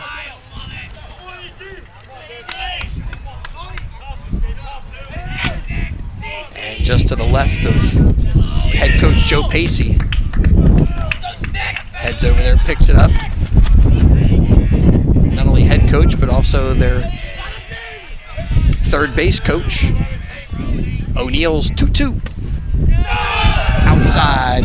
And And we got a full count. It's been pretty even so far if his balls to strikes. 31 balls, 34 strikes. Bouncing ball, gloved by Perrone. His throw is off the mark, and Eric David up to second base. So an error is going to result in the Pennsbury Falcons with a runner in scoring position to start the 4th inning and looking to respond to the runs scored by the Golden Hawks. This is a good start. Golden Hawks with their 1 run on 5 hits. Falcons still scoreless, and 3 hits here throughout today's game. Is that considered an error or extra base hit? It is an error. Okay. First one of the day on Council Rock South. Yeah, not one of their 3 hits, but it is a good opportunity for the Falcons now. And a bunt laid down, and Ryan Weber with a successful sacrifice. Just need to make some solid contact here, and then boom, you're back in a brand new ball game. Eric David in scoring position with 1 out away. And just a textbook execution there by Weber to move the runner over. And now Evan Hawks with David at third, and the Golden Hawks move their infield in. Nice breaking ball for O'Neill for a strike. Movement now in the Pennsbury Falcons bullpen. So it looks like this might be the end of Keller Bradley's night. 0-1. Stays inside. You see who's out there for the Falcons? It's double digit, can't make it out just yet. I'll keep an eye out. 1-1. Bounced right back to the mound, and they have David. The throw to third, though, pops out of the glove, and David is safe at third base. I'm going to leave that one up to Lady Luck. I mean, right there, looked like David was going to be out, and Perrone, either David knocked the ball out of his glove or he never completely had it in the mitt, but nice job by Eric David to get back to the bag. I mean, that was a tough one because it was back to the pitcher's mound in the blink of an eye. And so it looked like David was hung out to dry over there, but he gets back safely because of a bit of a miscue by Council Rock South. So the Falcons with runners at the corners. It's going to be number 14. That is Joe Beitler. Joe Beitler. Beitler getting warmed up for the Pennsbury Falcons as Carlton Crane steps up to bat. Comes in a big spot here. You kind of need that runner to advance at first. Remove the double play opportunity. Wouldn't be surprised they send him. First time up, Crane sent one out to center field. Popped out his first trip. Takes strike 1.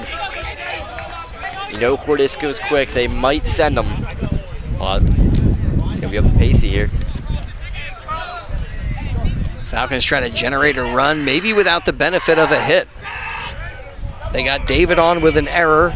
Weber moved over with the sacrifice bunt. Evan Hawks on a fielder's choice.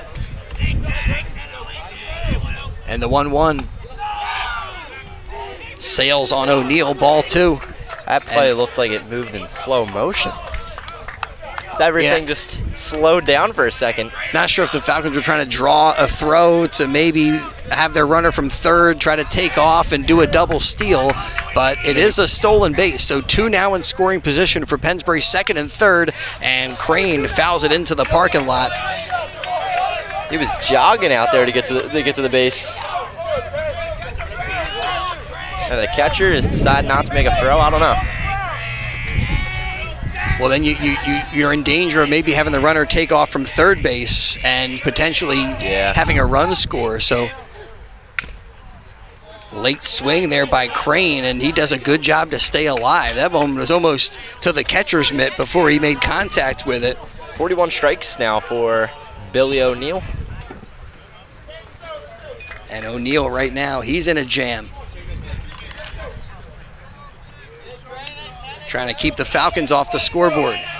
Trying to keep the Falcons away from a lead. More more importantly right now, 2 runners in scoring position. The 2-2. Ground ball, foul down the first baseline. Making them work for this out right now.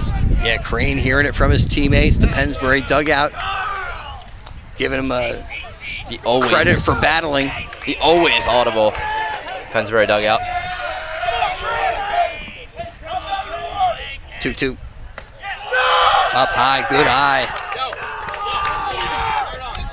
That's a tough pitch to lay off on in that situation, because you don't want to be the guy who goes down watching the ball slip right past you. O'Neal's 3-2 delivery.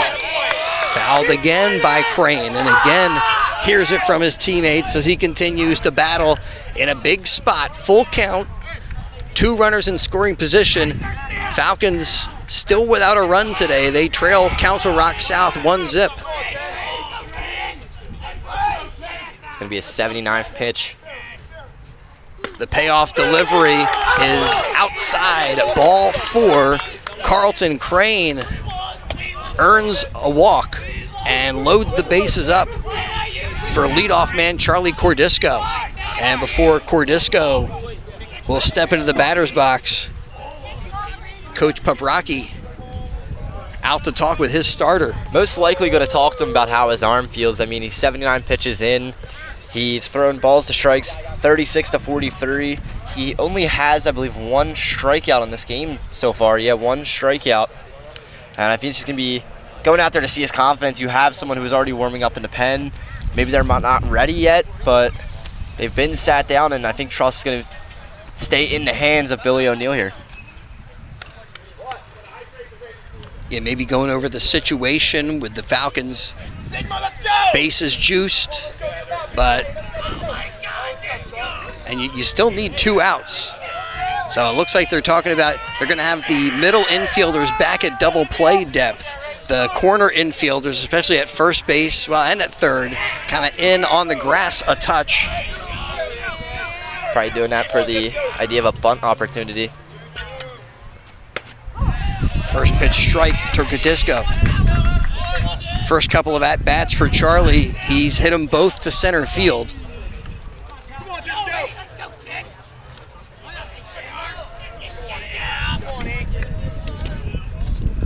The 0-1. Curveball that drifts wide. And a 1-1 count.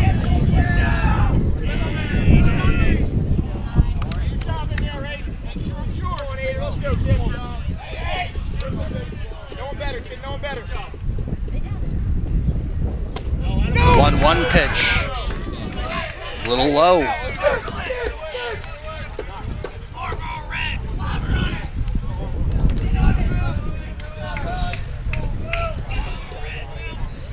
Falcons here salivating with this opportunity. Even a wild pitch could even them up in this game. 2-1.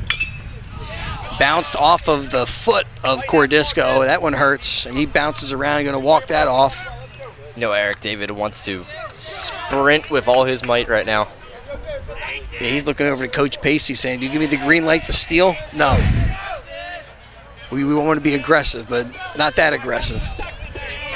I'd like to see it. We go for a highlight reel. Now they trust in Charlie.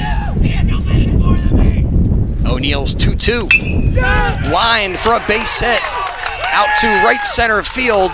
David scores, and they'll send the runner.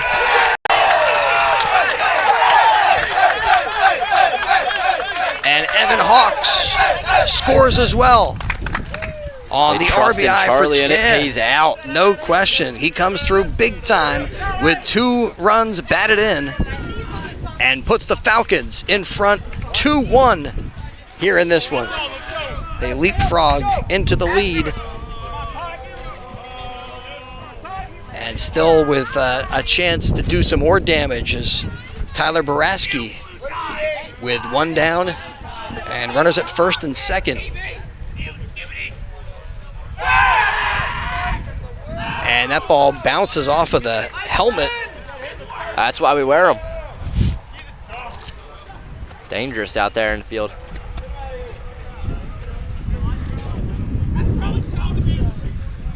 Carlton Crane takes one off the noggin.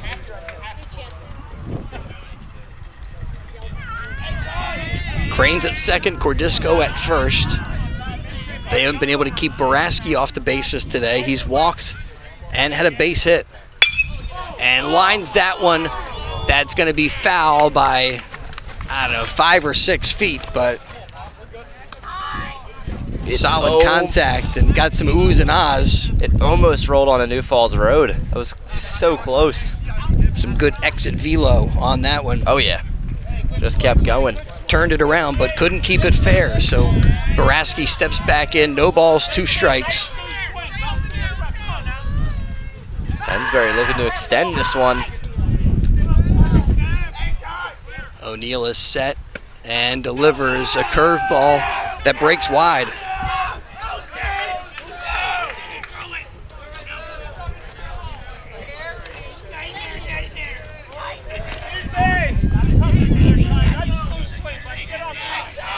Falcons looking for a big inning, already with 2 in the bottom of the 4th. Still with 2 on, another pickoff play to second. And again, no trouble for Crane to get back in there.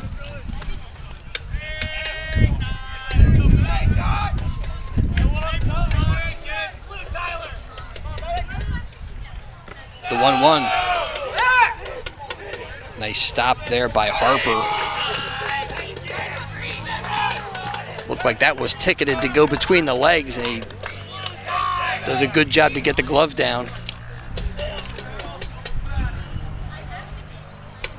Keep everybody where they're at.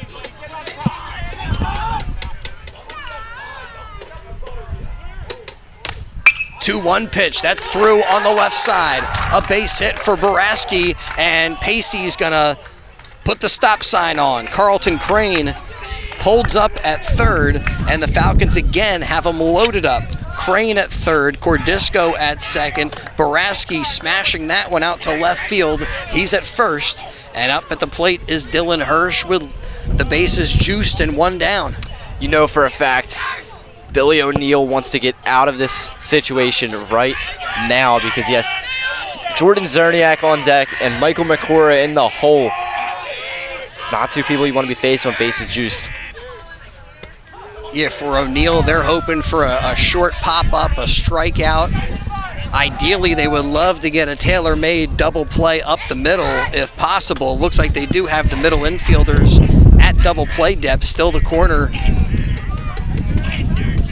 infielders in on the grass, and that's going to be through. Another base hit out to left. This time it's Dylan Hirsch coming through for the Pennsbury Falcons, and station to station they go, as stopping at third is going to be Cordisco, so he gets the stop sign there. Boraski moves up to second. Hirsch with the RBI as he scores Crane.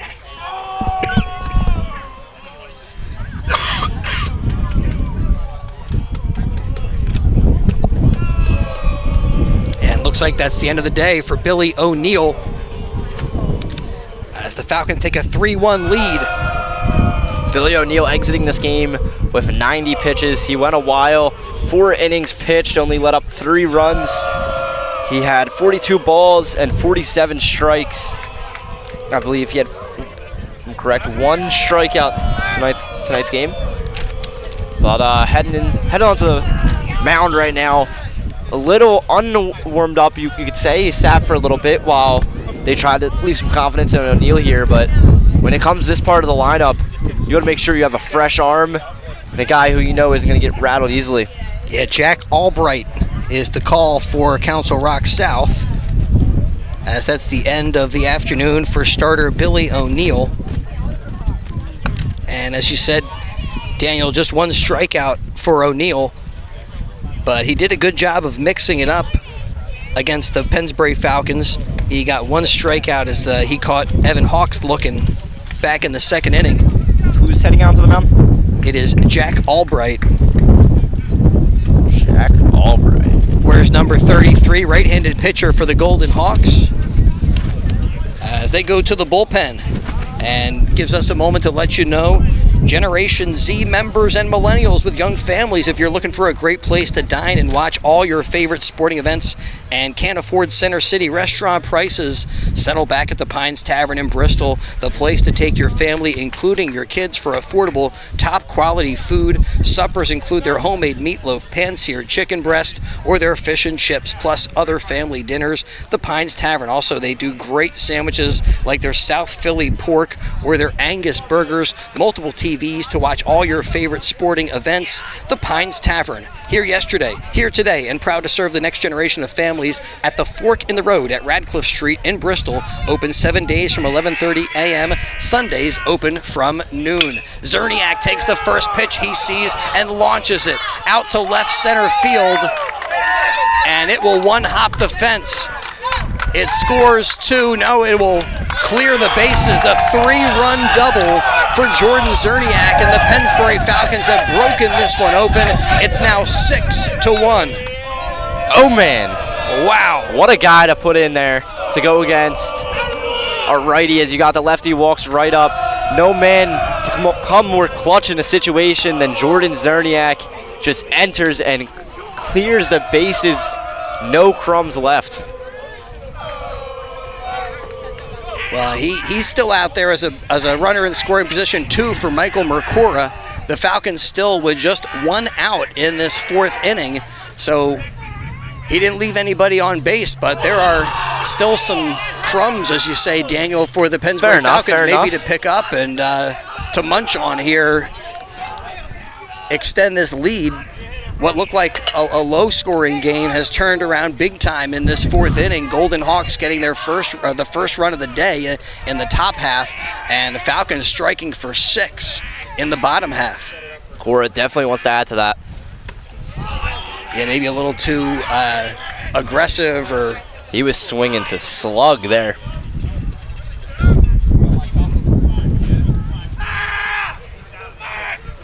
So now a 1-1 count to Mike Mercora. Falcons now have sent 9 batters to the plate in this inning. And Jack Albright, time breaking pitch down in the dirt.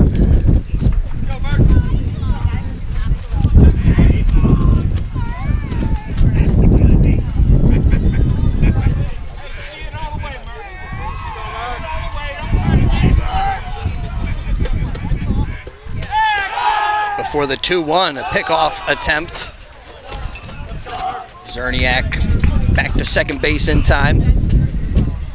Thought that ball might have gone out to center field. Had a little, almost was airmailed by Albright.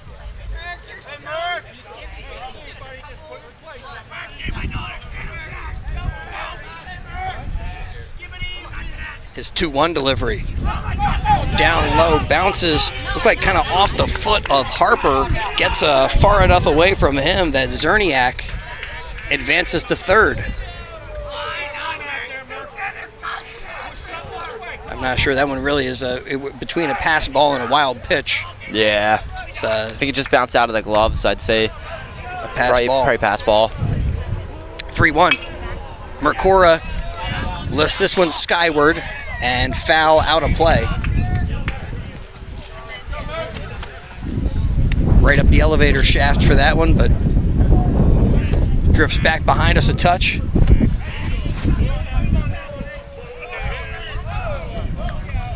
Full count, Mercora looking to come in clutch for the Falcons. Albright is set, and here comes his payoff pitch.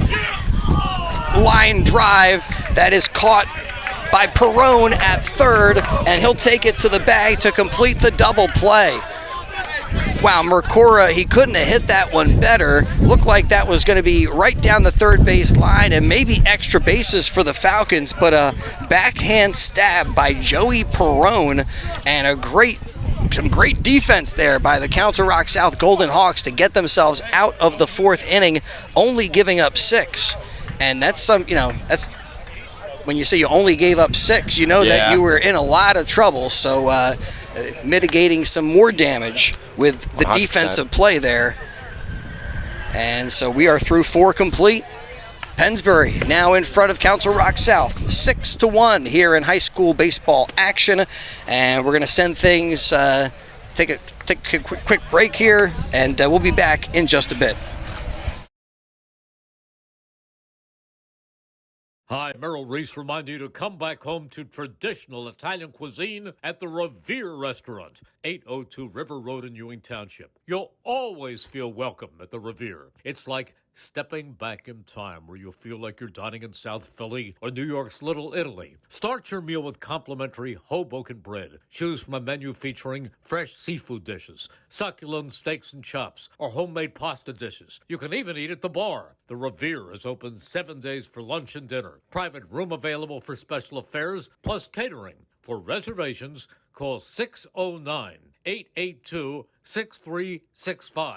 That's 609-882-6365. Come home to traditional Italian cuisine. The Revere Restaurant, 802 River Road, Ewing Township.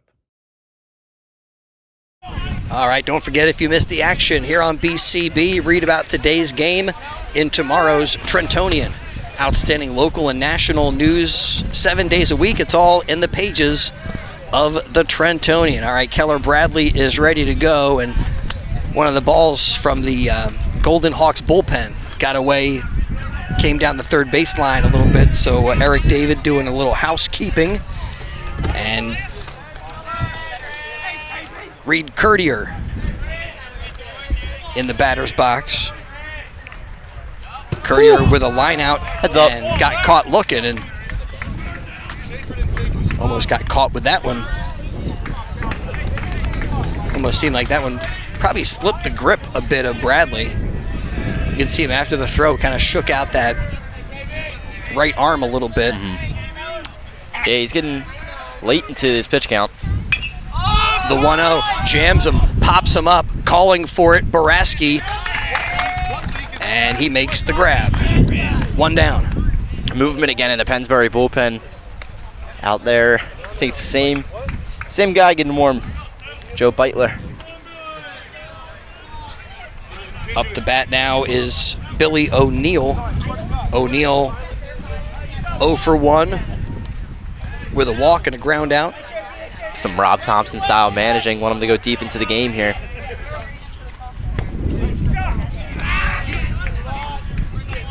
Ball down low. Yeah, and 75 pitches, not 76 now.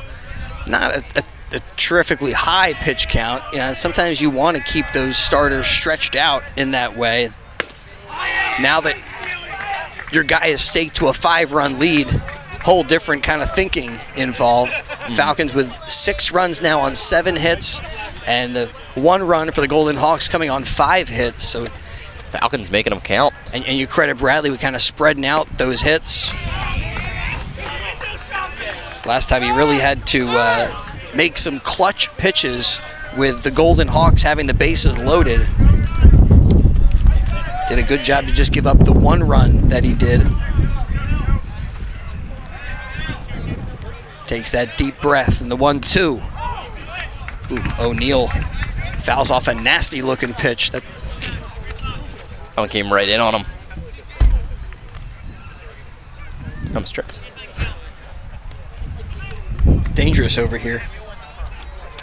I just find myself slipping sometimes. Just randomly I'll get up and start falling over. The 1-2. Outside, ball 2. O'Neill got the start and did a nice job. Most of the damage that the Falcons did came with Jack Albright on the mound. Albright got, the very first pitch he tossed was a 3-run double from Zerniak. Oh yeah, that ball had a chance of leaving the yard. Another one over there for Safe Light Repair, Safe Light Replace. Yep, that's why I always park far in the parking lot. I like that. Better Get Mako was like my classic. That shows how old I am. I need to update it to Safe Light Repair, Safe Light Replace. 2-2 is up high, ball 3, and we're running a full count. I remember Gus saying that was like, it's like, oh yeah, Mako, and I'm like, what is no, Mako? I've never heard of that. Always get the jingle. Safe flight repair, safe flight replace. Yeah, I mean, before the jingle was a Mako. 3-2. Ball 4, it's up high, and Billy O'Neill with his second walk of the ball game. He's a one-out base runner for Johnny Mendola. Pacey having a word with the umpire. I think it might be a substitution. Mendola, who's about to bat for the Golden Hawks, got their 4th inning started with a big double, came around to score their only run so far today.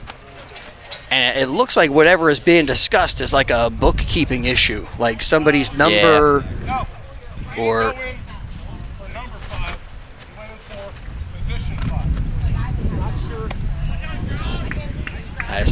you may have overheard on our microphone about a replacement, that there was a number or a position, and just getting confusion. all that straightened out.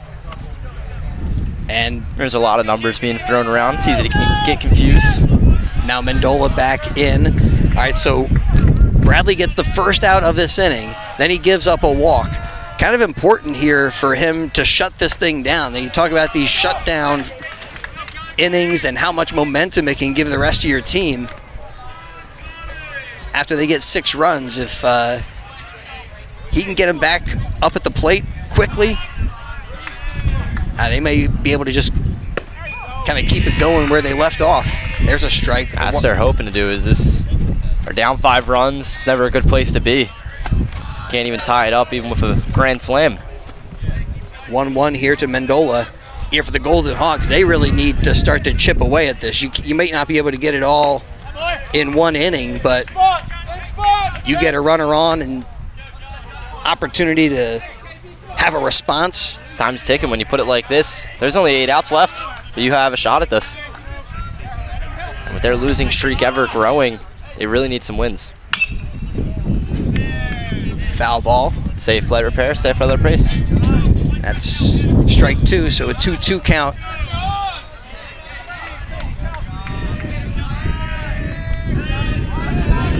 Or was that strike 1? Yeah, strike 2.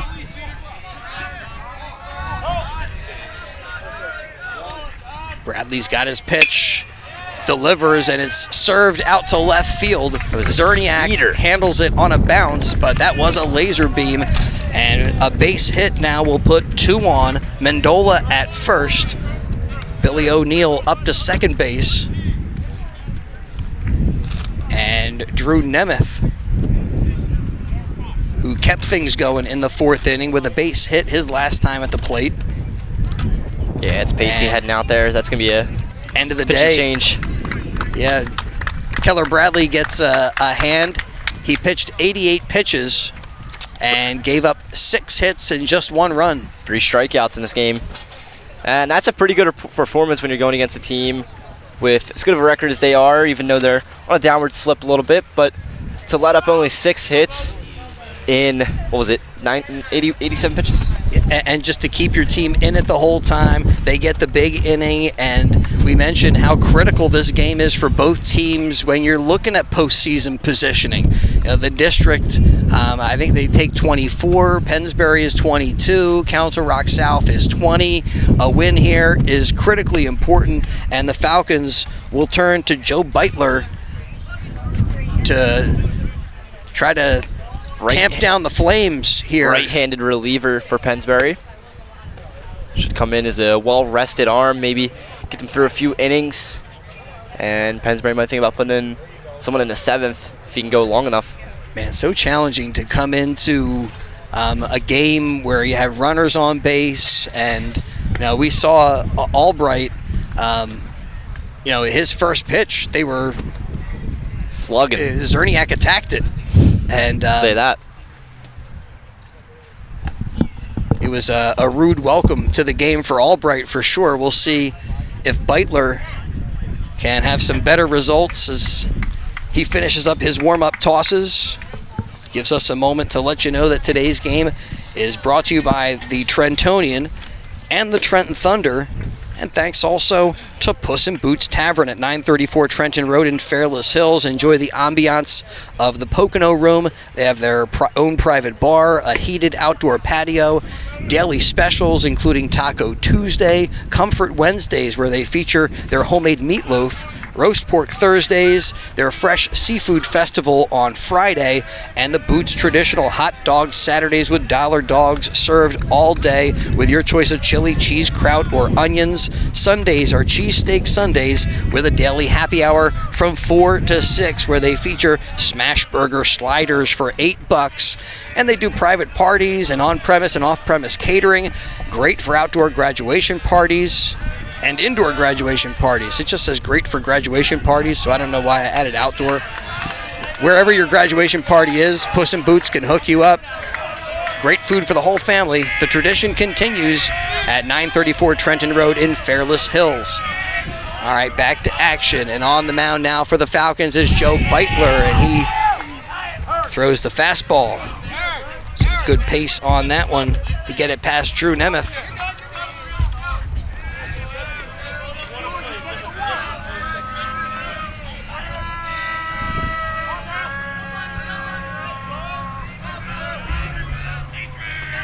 Beitler's 0-1.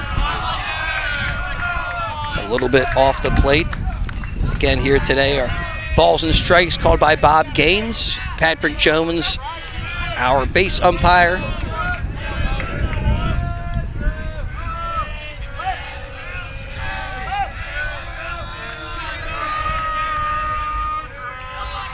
The 1-1 from Beitler. Curveball stays up just a little bit.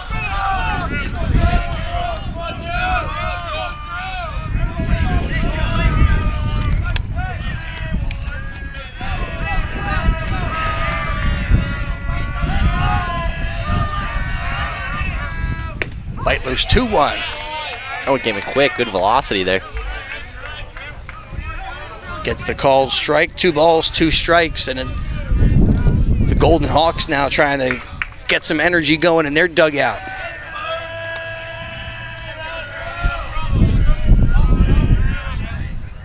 Two.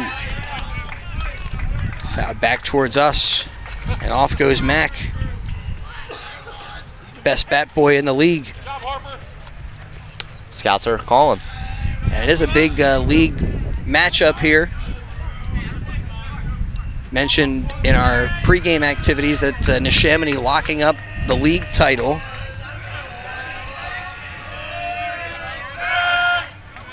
Before the 2-2, a fake pickoff. But I think baseball, more than the other sports, the seeding is not as significant, depending on how your pitching matchup is. And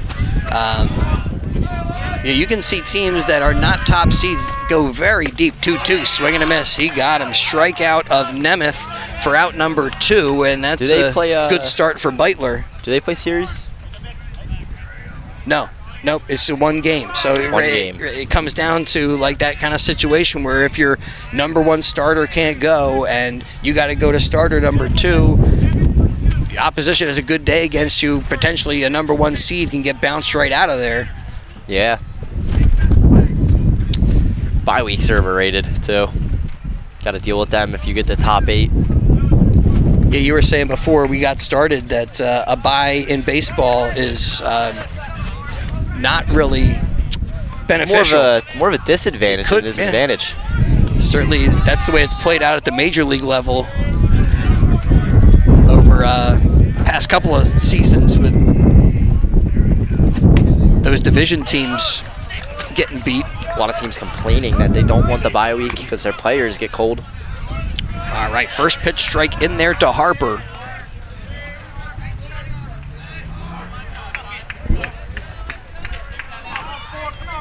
Beitler gets his pitch from Baraski. Checks second a couple times and delivers another nice pitch that's fouled off. And he jumps out in front of Harper. No balls, 2 strikes.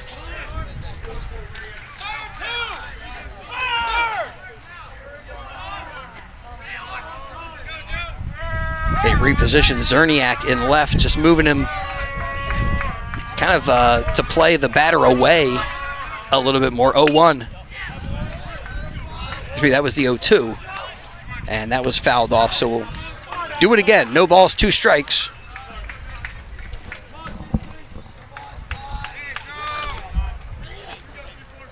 Mendola at first, Billy O'Neill at second, with 2 down here in the 5th.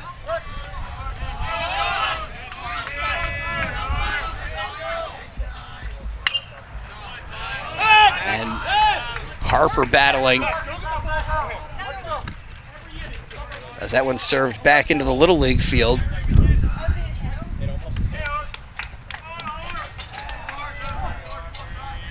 Not only a good bat boy, but Mac's got to cover a lot of territory. He's running all over the campus. Yeah, he almost got hit. He's collected 3 balls from his at-bat. Pickoff attempt there. Back to the bag is O'Neill.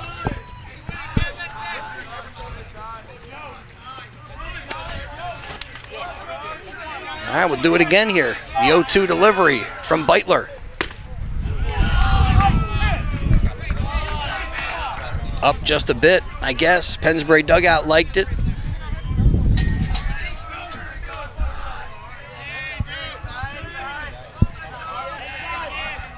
No, Pennsbury wants to end this inning right here, right now. Yeah, Beitler trying to bear down and get his team out of this. Here's his 1-2.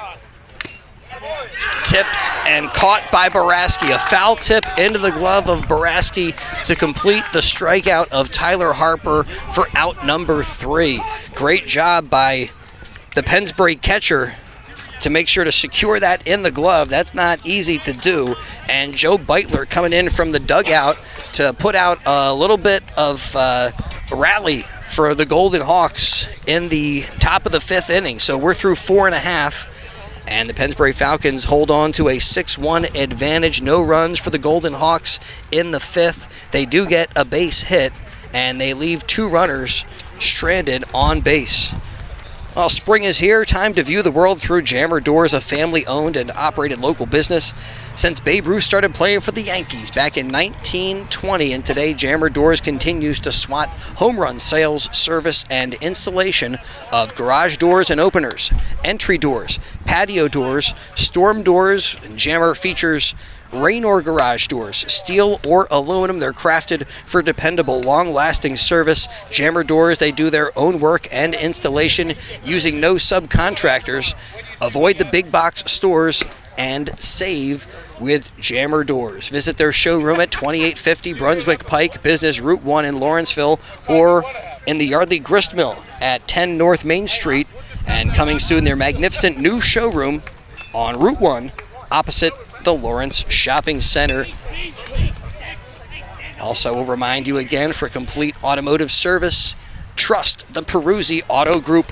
For value and service on all makes and models, free multi-point inspection on your vehicle with any paid service, a 10% military and law enforcement discount on any service. Buy 3 tires, get the 4th free. All service performed by certified technicians. Peruzzi, with big comfy waiting rooms at their dealerships with free Wi-Fi and early drop-off. Peruzzi service open Monday through Friday from 7:30 a.m. to 6 p.m. and Saturdays are open 7:30 in the morning till 4:30 in the afternoon. Peruzzi Auto Group, service for all makes and models. Visit a Peruzzi dealership on Business Route 1 in Fairless Hills, where their business is you. Bottom of the 5th.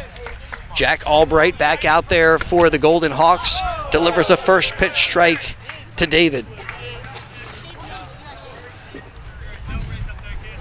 David, his 3rd at bat. He managed to get on with his first 2. He was hit by a pitch the first time. 0-1 delivery. Took a cut at that. And falls behind Albright. Yeah, last time he got on by way of error and came around to score one of the 6 Falcon runs in the bottom of the 4th.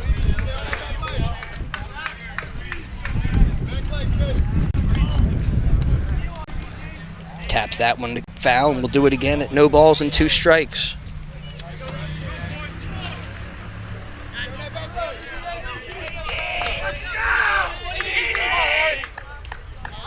Albright kicks and delivers, and it's a ground ball down the 3rd base line, but foul by about a foot.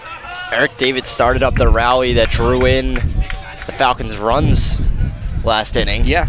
That put him way ahead of the lead. He's definitely hoping to recreate that. He got on by it with an error, and then the floodgates opened with 6 runs coming across for Pennsbury. Albright's 0-2 down in the dirt.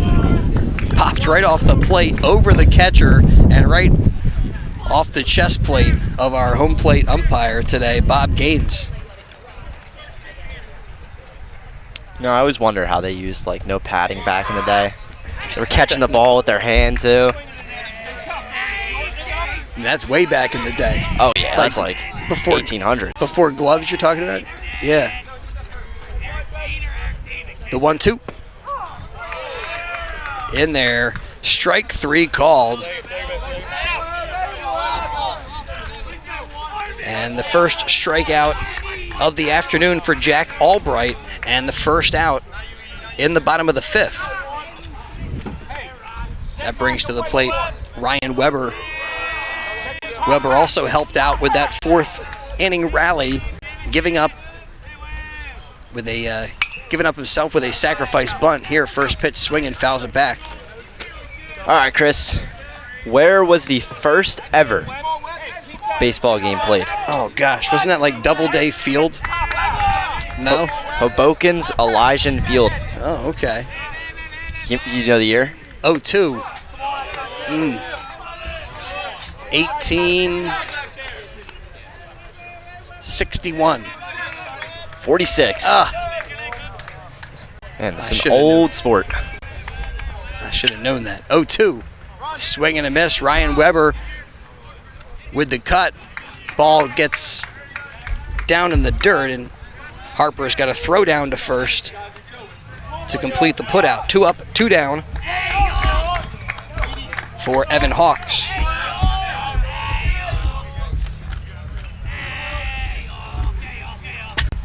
It's starting to get a lot more popular. College baseball. Yeah. It's very on the rise as of recently. Hearing a lot more of it.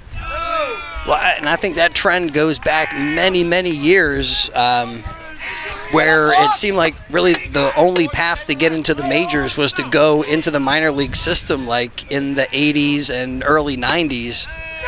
And then you saw some guys actually go through the NCAA system and tear it up, get drafted in a position that they thought, 2-0.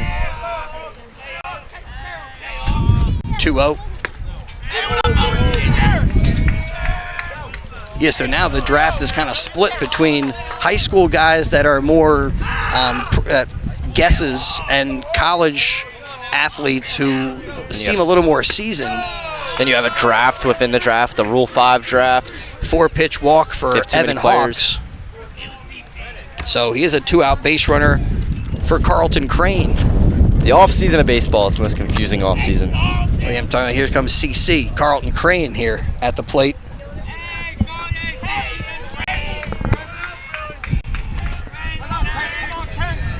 But I think the growth of college baseball in part is because those guys, they're getting better players. Players see that their potential path to a professional, a successful professional career can go through that yeah, you had one experience of the highest rated prospects of this last draft, Paul Skeens, I think that is, Paul Skeens, out of LSU, throwing 100 miles per hour per every pitch. He's going for the Pittsburgh system right now, and it's just becoming a lot more entertaining. The 1-0 foul ball bunt attempt by Carlton Crane.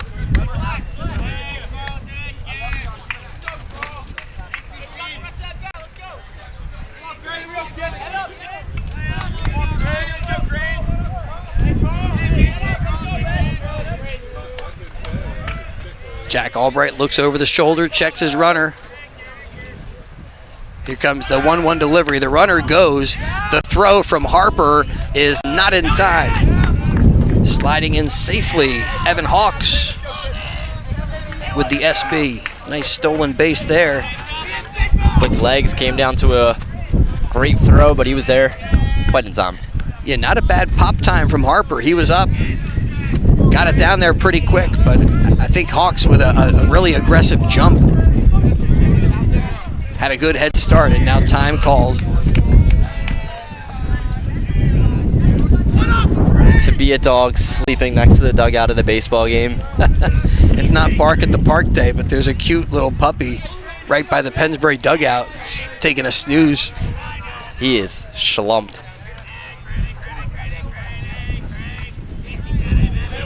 Albright good to go, 1-2 delivery. Fouled off the end of the bat by Crane. That's the best part about Vic Napolitano Field is, even if it's not bark to park, you're seeing at least one dog every time you're here. Just a nice open area, good field. Play right on cue, 2 dogs come around the corner. Oh yeah, of course. My homeboy Champ sitting back there, future bat dog of the Pennsbury Falcons.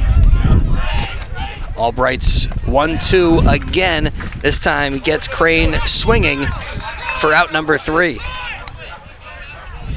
So Pennsbury Falcons do get a 2-out base runner, but they leave them stranded. No runs in the 5th, no hits, and they leave 1 runner on base. They continue to hold a 6-1 advantage. We're through 5 innings of high school baseball here from Vic Napolitano Field. Pennsbury on top of Council Rock South.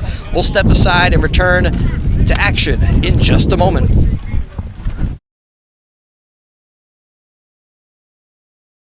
Think banking hasn't changed? Think again.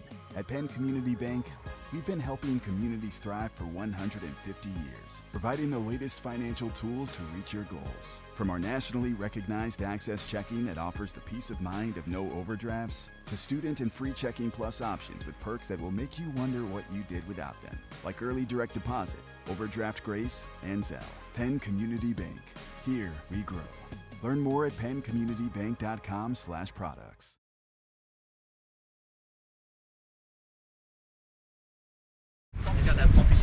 All right, we go to the 6th inning with the Falcons in front 6-1. All of the runs today scored in the 4th inning. Golden Hawks with 1 and the Falcons with a 6-run explosion in the 4th, powered in part by Jordan Zerniak's 3-run double. It's a standout player to be chosen for DeLorenzo's Berg Player of the Game.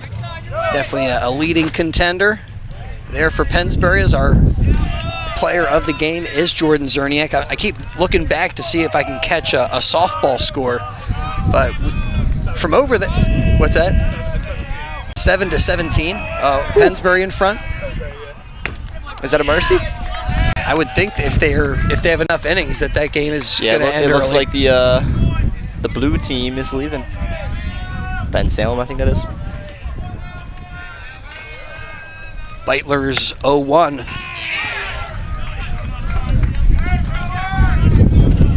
Swing and a miss there by Johnny Mendola. It should be Jake Maurer.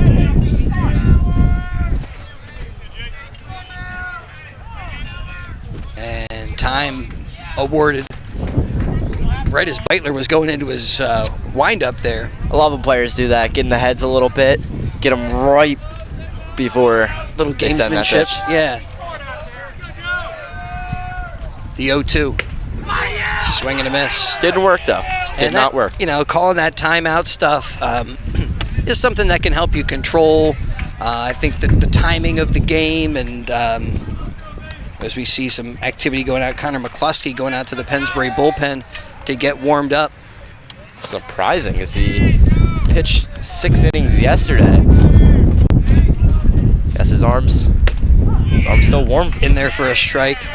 But, you know, I'm a real traditionalist when it comes to baseball, and I was not a fan, and I'm still having conflicted feelings about the pitch timer. And here's the 0-1. That's in there. But you see at this level that how slowed down the game can get, the number of throws over to first base. The 1-1. You're not a pitch clock guy?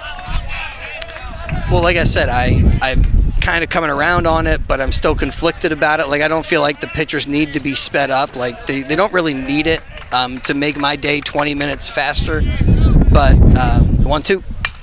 Fouled back, out of play. out by the softball field. And at the amateur levels, you can still see like that old way of approaching the game, where if you're on the mound and you have the opportunity to walk around and rub the baseball up. 1-2. Ground ball down the third base line, but foul. Backhanded there by making them work for the Eric out. David there, yeah. Well, the Golden Hawks, they really have, they've battled at the plate today. Yeah, they really have been battling. They've been giving them some good fights here to get this out, but I think it really comes down to Keller Bradley's outing, is he just kind of set the tone for that for these Golden Hawks, where he put them into long 1-2 at-bats and just kind of kept building off of that, and it's worked. They're up 6-1. Yeah, the 1-2 comes in down low. All right, since Beitler came onto the mound, he has struck out all 3 batters he's seen so far. 2-2 delivery. Nearly got Courtier with a high fastball.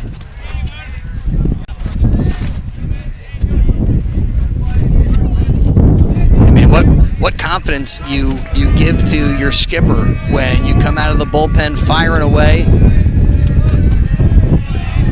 confident on the mound. 2-2, just a bit outside to run the count full. Good eye by Courtier. So far today, Courtier's lined one out to center and been hit by a pitch. Beitler's 3-2. Over there to Crane. Second baseman gloves it, throws over to Hirsch for out number 2. So a 4-3 put out, and that brings Sam Serpiello up to bat. This offense has gone quiet since their score in the 4th, and really even before that it was just kind of silent bats, but it's kind of shown up as of recently. Yeah, Beitler has helped to quiet things down for sure with his command as the righty winds and fires a first pitch strike in there to Serpiello. And with the exception of the 4th inning, Keller Bradley really did a nice job of limiting base runners and opportunities for Council Rock South.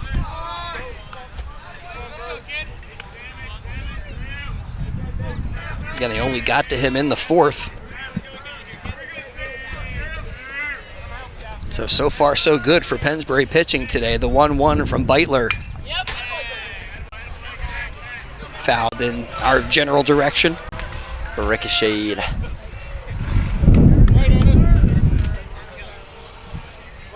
Can't get over this weather. This is like perfect weather. Yeah, no question. 85 degrees. I saw some dude in a hoodie and jeans. 1-2. Ooh. I hope that guy's all right. Where is it? I like that bone. Where is it? Borderline pitch. Come on. Out at least. Pacey asking for confirmation of where it was. 2-2. Ball 3.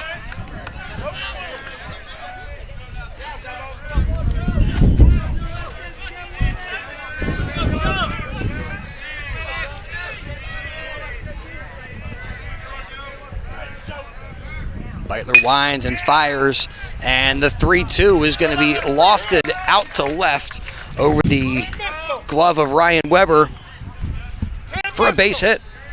So Serpiello, a 2-out base runner, and Council Rock South flipping the lineup. Here's their leadoff guy, Chase Ennis.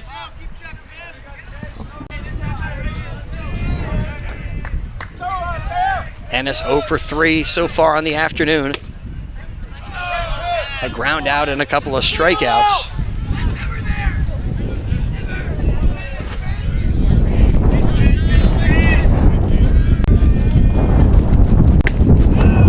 That's outside.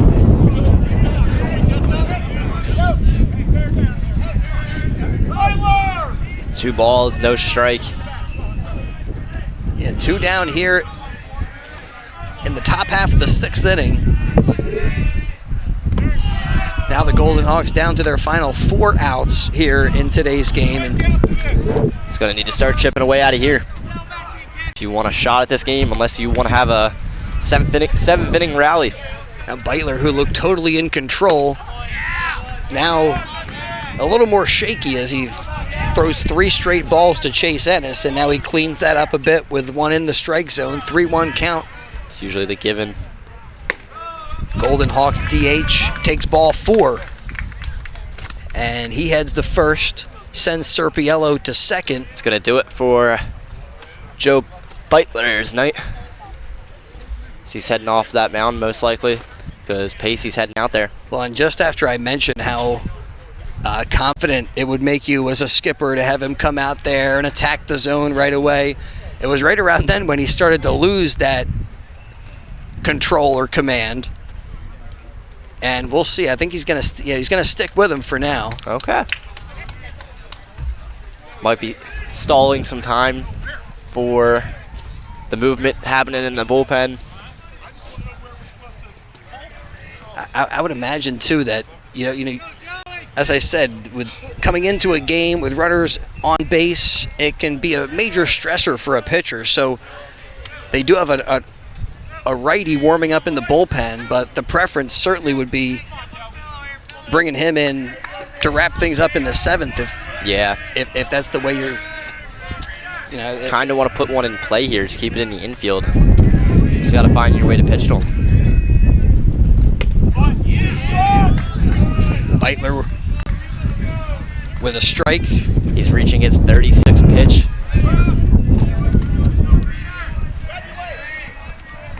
Seems to be getting rattled just a bit here in the late 6th inning. 0-1. Curveball for a strike.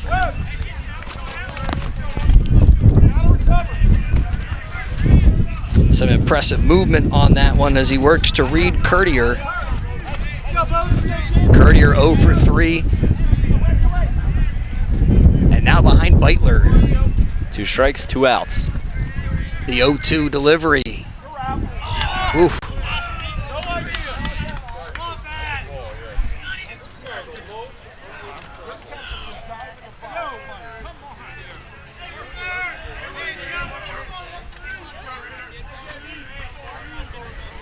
So now a 1-2. Beitler fires it wide. 2 balls, 2 strikes.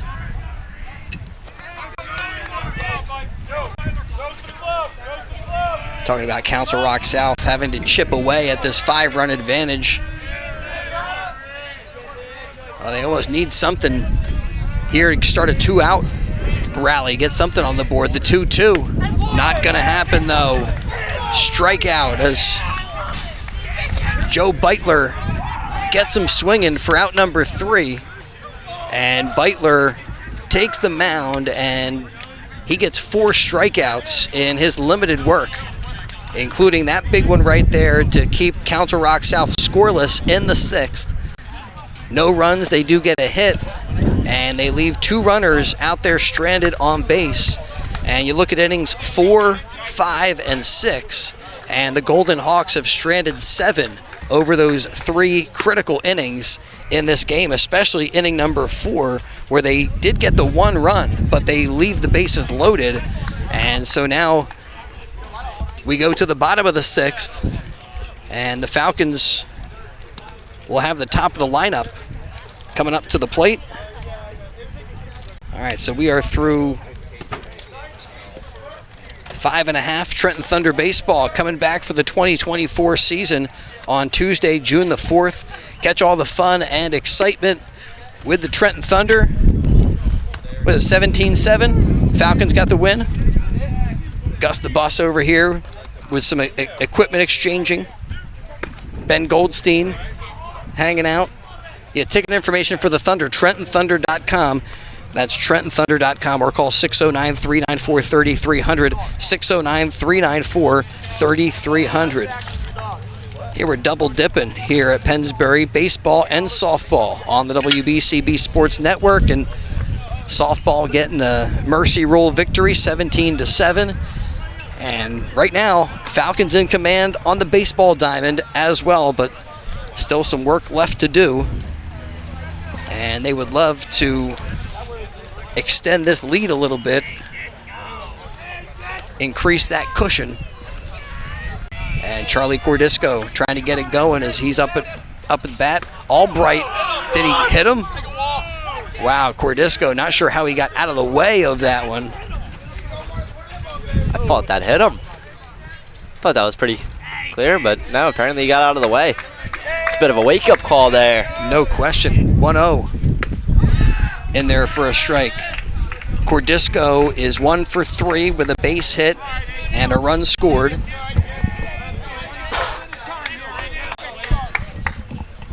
One from Albright. Breaking ball stays high.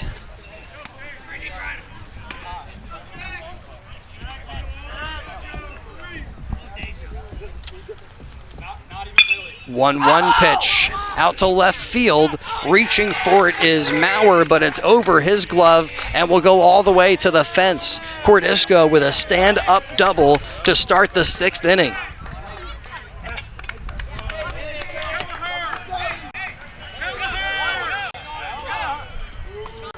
And now I believe they're going to have Kelleher come out and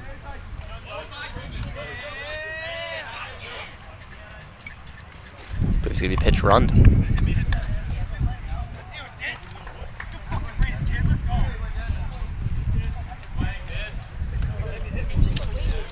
So a pinch runner at second base.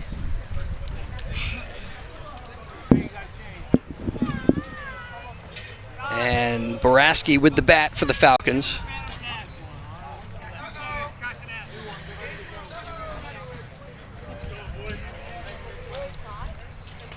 And pitching change for the Golden Hawks as they take the baseball from Jack Albright. He's only pitched 29, but maybe you just want someone in here that you know isn't going to make this score go even farther than you want it to be right now, because the Golden Hawks are sitting in a bad situation as of currently. Down by 5. You want to make sure you basically stop the bleeding and don't let the score get away from you more than it already is. And for Albright, he strikes out 3 in his work out there on the mound, but Falcons with a big 4th inning, in part at his expense. Today's game on WBCB brought to you by the Pines Tavern. Generation Z members, millennials with young families. If you are looking for a great place to watch all your favorite sporting events, can't afford Center City restaurant prices, settle back at the Pines Tavern in Bristol, the place to take your family, including children, for affordable, top-quality food. Their suppers include their homemade meatloaf, pan-seared chicken breast, or their fish and chips, plus other family dinners. The Pines Tavern, they also have great sandwiches like their South Philly pork or their Angus burgers. Multiple TVs to watch all your favorite sporting events, and check out their Facebook page for live entertainment. The Pines Tavern, here yesterday, here today, and proud to serve the next generation of families at the Fork in the Road at Ratcliffe Street in Bristol. Open 7 days from 11:30 a.m., Sundays open from noon. Connor Cody on the hill for the Golden Hawks, the third arm used by Coach Paprocki today. You got to think these Golden Hawks are desperate. I mean, 3-game losing streak and you're about to run into playoffs. This is not a good spot to be if you're the Golden Hawks. You want to be going hot in the playoffs, and they just are struggling to find a win. Yeah, we mentioned that the losing streak, a bit of a skid here coming into today's game. And kind of going toe-to-toe with Pennsbury up until that 4th inning.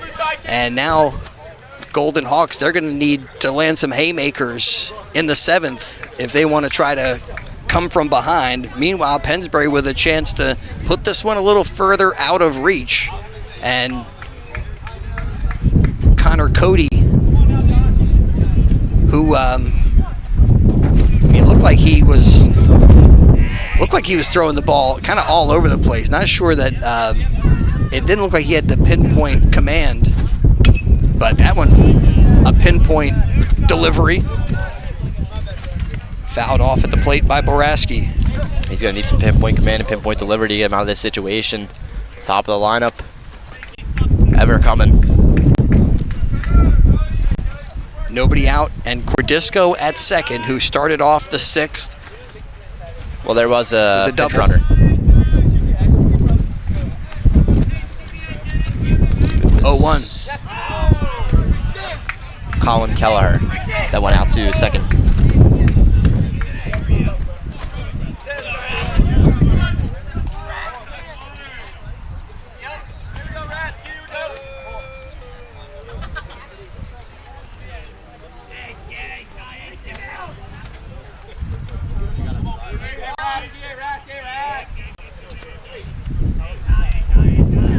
Cody looking around, checking the runner.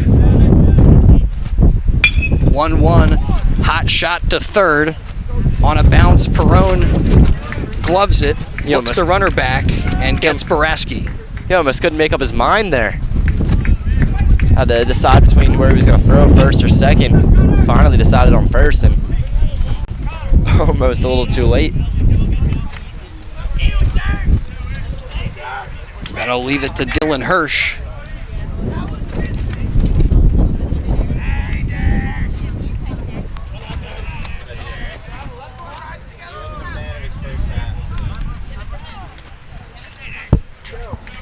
And again, time called, I think, by the batter.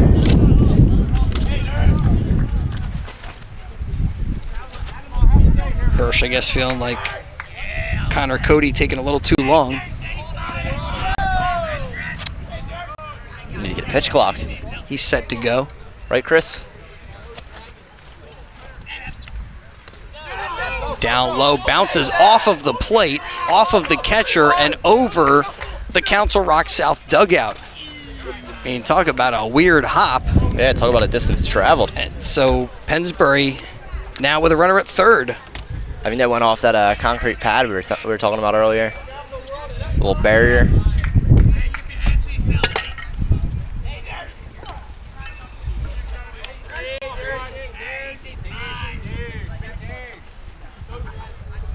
Shortstop coming in for the Golden Hawks, and the ball bounced on the ground. The runner is off. Ball picked up, thrown over by Courtier, but Dylan Hirsch, too speedy. He beats the throw, drives in a run, and is safe at first with one down. And yeah, they're going to put up a E4 on that one. And the second error of the day to Council Rock South, resulting in another Pennsbury run, now up 7-1. And one of the guys who got the offense going is at the plate now. Jordan Zerniak had a 3-run double last time up. He definitely liked to add to his already great game. Takes outside. Yeah, not only the 3-run double, but had a single his at-bat before that. Looking to go 3 for 3. Now, first time up, he hit into the double play in the first inning. So right now, 2 for 3 is Zerniak.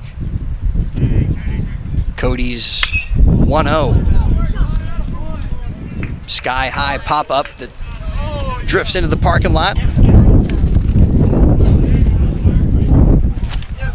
Into repair and replace territory.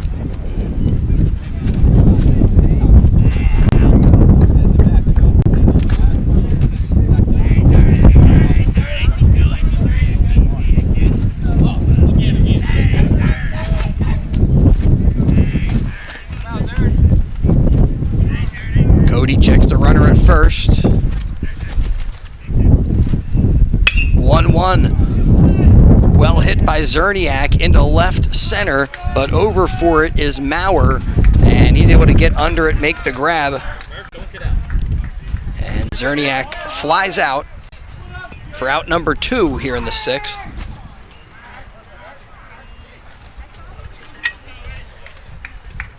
And up to bat steps Mike Mercora. Gore looking to do what he did about 2 games ago, hitting one on the New Falls Road.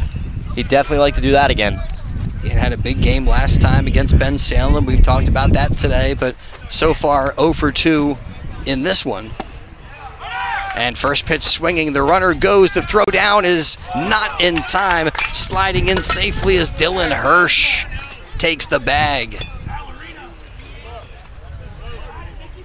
Wow, that was close. Yeah, that was... If we were in the big leagues, I think that one would probably be video reviewed. But we're not. The umpire's word is gold. Yeah, it almost seems like some of the Council Rock South guys were going to go out and take issue with that call, but Falcons with a runner in scoring position now with 2 down in the bottom of the 6th. 0-1 to Mercora. Low and in.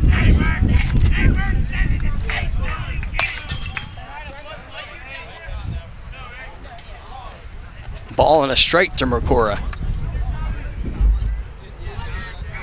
Well, I mean, different pitchers kind of have a different pace, and Cody has a very deliberate approach here for the Golden Hawks. 1-1. Almost bobbled out of him there. You already know Dylan Hirsch is going if that ball gets past him. Aggressive base runner. Movement now in Golden Hawks bullpen, which is a little bit surprising. Yeah, it's going to be pitch number 12 for Connor Cody. I think he's getting warm in the event that Council Rock South ties this one up. But highly unlikely, not impossible. 2-1 down in the dirt. It also looks like the Pennsbury Falcons may go to their bullpen for the 7th inning. So far, it's been Keller Bradley and Joe Beitler doing the job for Pennsbury so far. The 3-1 delivery. Mercora gets into that one. Deep to center. And back for it is Drew Nemeth, and he makes a catch kind of over the shoulder, almost Willie Mays kind of basket style as he went towards the fence there. I don't want to get that dramatic, but a real nice play, a good catch by Council Rock South to retire the Falcons in the 6th. And now it's last chance time for the Golden Hawks as we go to the top of the 7th, and they have their final 3 outs to work with in a 7-1 game. And talking about that, Falcons get their 7th run in this 6th inning. They get that run on the benefit of 1 hit.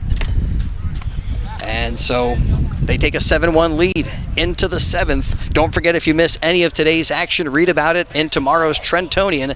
Outstanding local and national sports coverage you can count on 7 days a week. It's all in the pages of the Trentonian. Thanks also to Thunder Baseball returning for the 2024 season. June the 4th, catch all of the Trenton Thunder action, the fun and excitement of a Thunder game throughout the summer. For ticket information, visit TrentonThunder.com, TrentonThunder.com, or call 609-394-3300. That's 609-394-3300. And big thanks to the Trenton Thunder for making portions of today's game possible on the WBCB Sports Network. Daniel McDevitt. Don't forget to shout out the pork roll fries. Yeah, Pines I'm gonna have to go there Tavern. and try that now. We love them, and also we love DiLorenzo's, the Berg Pizza. And stay with us after the game. Daniel McDevitt will be talking with our DiLorenzo's, the Berg player of the game. Who are we thinking so far? I still like Jordan Zerniak. I agree. His 3-run double.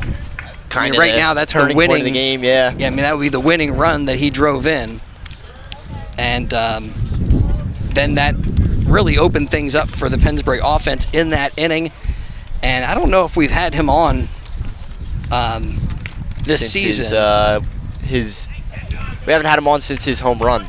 Okay, I don't think I was here for that game. You were. Yeah. It was this big shot to hit the scoreboard. Yeah, I don't think I was here for that game. He went oppo boppo. Yeah. He hit the scoreboard. And you think I was here? I'm 99% sure. Ben Goldstein predicted it. I don't. That would have been Nick Gallagher or Gus Barber. I could have sworn you were there. I don't know. You know, my Swiss cheese recollections. You might be right, but Just some holes in it. I think you're wrong. You don't know what you're talking about. Happens. Well, that would be great though. If it's been a little while, perfect timing to have Jordan back on. Another big game for Zerniak, and we'll see though as this plays out. Pitching change now for the Pennsbury Falcons as Aiden Kenny on the hill.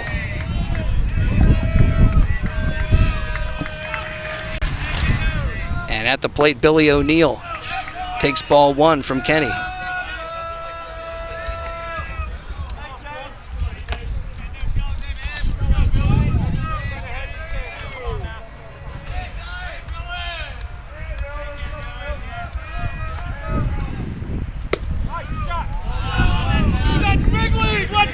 Ball 2. Pennsbury not liking some of the calls and the balls and strikes here in the late innings. Yeah, the other guy's got a pretty impressive stat line here for today. A couple of guys notable in their first strike. Tyler Boraski is 2 for 4 with a couple of base hits and a run scored. Cordisco also 2 for 4 with a base hit and a double and 2 runs scored.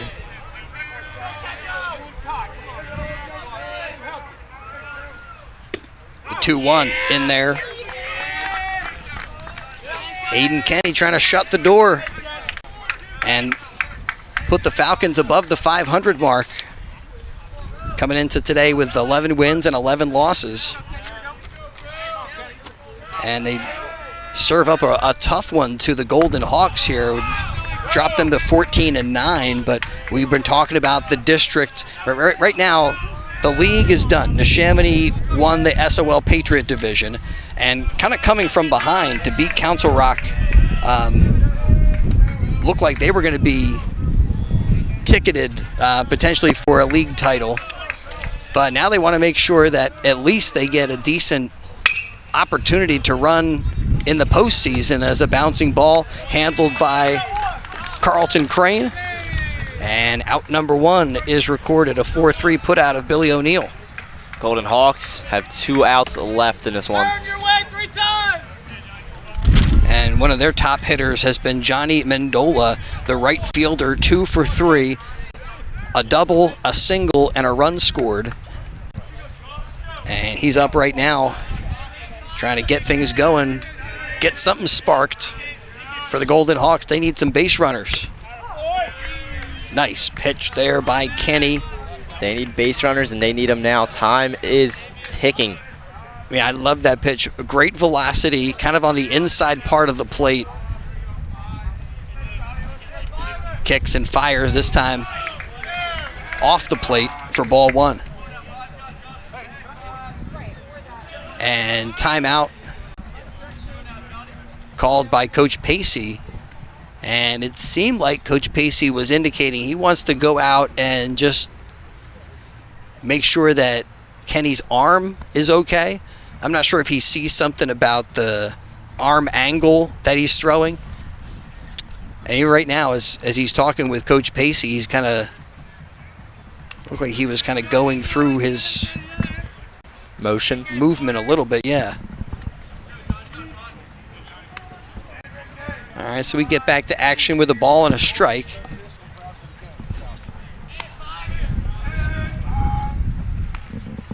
Kicks and fires, and a late swing from Mendola sends it into the parking lot.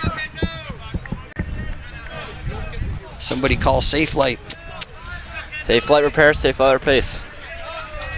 That is just a bad spot to park your car. Got to get the pro move, go all the way to the back. The 1-2, and that's served to right, but drifts or hooks foul by about 1.5 feet.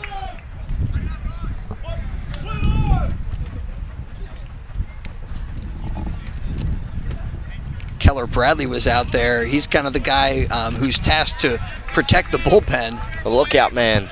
I think he might have handled that one with a bare hand, and Coach Pacey said, get a glove on. That's how you hurt your hand. Right. Unwillingly. 1-2 delivery. A ground ball again to second. This time Carlton Crane can't quite handle it, and safe at first is Mendola. Bobbled him up there. First error of the day for Pennsbury. Gives the Golden Hawks a one-out base runner and brings Drew Nemeth to the plate. They're probably looking for the double play here.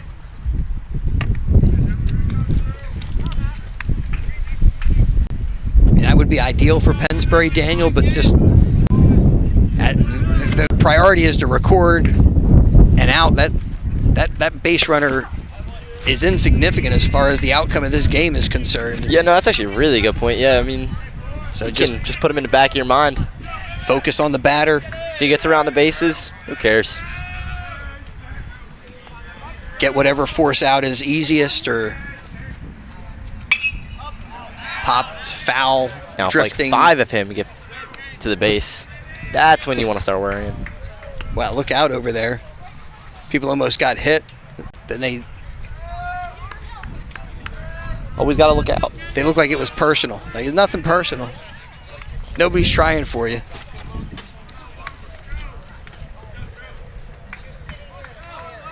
Aiden Kenny set at the chest. 0-2. Outside. I feel like I've been a foul ball magnet this year. I've had 2 balls just almost hit me. You ever get one at Citizens Bank Park? Can't say I have. I've never had that kind of I've good always luck. wanted it. Or those kind of good seats. Yeah. 400 levels enough for me. 1-2 delivery. Struck him out. Snap throw down to first. But almost got away easily from him. back there is Mendola. But important there, Nemeth with a strikeout. And there's 2 down in the 7th. Council Rock South down to their final out. And a pinch hitter stepping up for the Golden Hawks. Can't think there's a lot of motivation in that dugout right now. Zach Apt up to bat for Harper. The runner goes, and it's a called strike at the plate. Baraski popped up like he was going to throw it down there, but like I was saying, that runner, I don't know why you would send that runner in that, like why somebody would steal a base in that situation. But you got to chip away to lead the win. And now I would say it's a time to do it. There's no better time than the present. The 0-1, swing and a miss. I mean, if that guy gets thrown out, the game's over. It's true. So, why would you risk? That's a risk without a reward.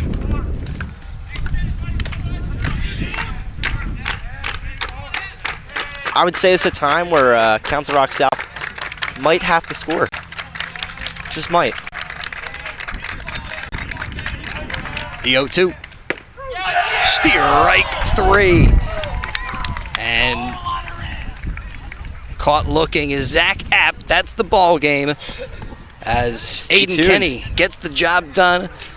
Don't Falcons go anywhere. Improve to 12-11. Drop Council Rock South to 14-9. And we're going to be back with our player of the game, brought to you by Di Lorenzo's Pizza, the Berg Pizza, just down the road here from Pennsbury High School. And I think we're going to have Jordan Zerniak, right? That was kind of the call? Yeah, Jordan Zerniak was the call. Sounds like a good move. And we will return. Daniel McDevitt will have our player of the game in just a little bit.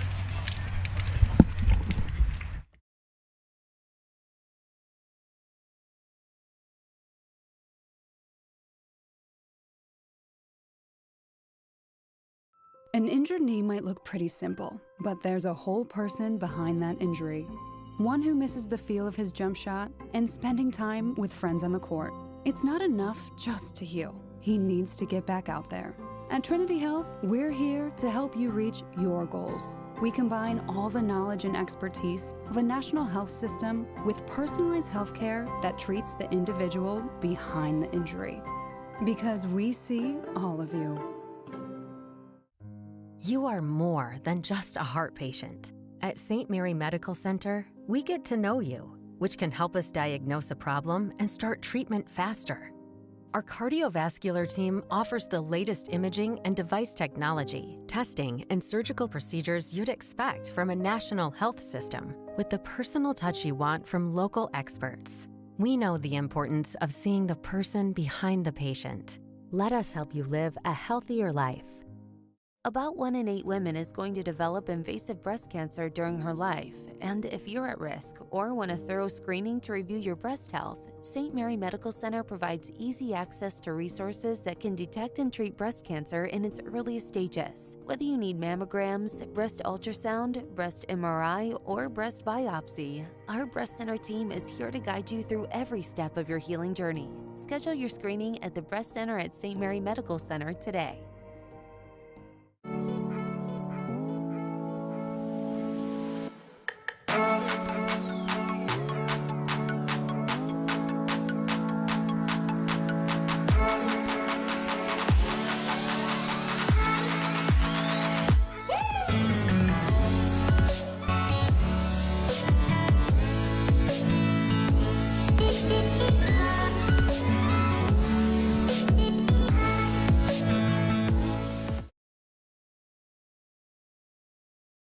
You know, McCaffrey's Food Market is exceptional every day, and they are proud to serve you since 1986. They're a local hometown business. They support your community, whether it's helping flood victims or holding fundraisers for the American Cancer Society or employing our local high school students. McCaffrey's is always there. They have the finest products, prime cuts of meat, a prepared food department where everything is made fresh daily, and also a fresh seafood department. Visit McCaffrey's Food Market near you in Yardley, Newtown, New Hope, Princeton, West Windsor, Gladwin, and Doylestown. They are exceptional every day, and they are local and proud of it. You are more than just a heart patient. St. Mary Medical Center's teams get to know you, which can help them diagnose a problem and start treatment faster. St. Mary's cardiovascular team offers the latest imaging and device technology, testing and surgical procedures you'd expect from a national health system with the personal touch you want from local experts. They know the importance of seeing the person behind the patient. Let St. Mary help you live a healthier life. Hi, Merrill Reese reminding you to come back home to traditional Italian cuisine at the Revere Restaurant, 802 River Road in Ewing Township. You'll always feel welcome at the Revere. It's like stepping back in time where you'll feel like you're dining in South Philly or New York's Little Italy. Start your meal with complimentary Hoboken bread. Choose from a menu featuring fresh seafood dishes, succulent steaks and chops, or homemade pasta dishes. You can even eat at the bar. The Revere is open 7 days for lunch and dinner. Private room available for special affairs, plus catering. For reservations, call 609-882-6365. That's 609-882-6365. Come home to traditional Italian cuisine. The Revere Restaurant, 802 River Road, Ewing Township. Think banking hasn't changed? Think again. At Penn Community Bank, we've been helping communities thrive for 150 years, providing the latest financial tools to reach your goals. From our nationally recognized Access Checking that offers the peace of mind of no overdrafts, to student and free checking plus options with perks that will make you wonder what you did without them, like early direct deposit, overdraft grace, and Zelle. Penn Community Bank. Here we grow. Learn more at penncommunitybank.com/products.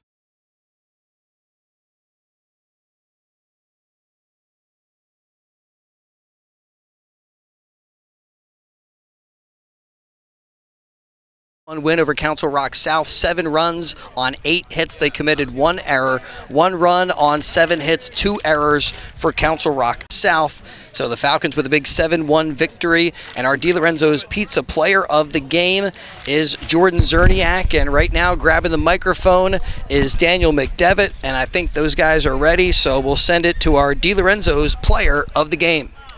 Thanks, Chris. I'm here down on the field here at Vic Napolitano Field, joined by the D.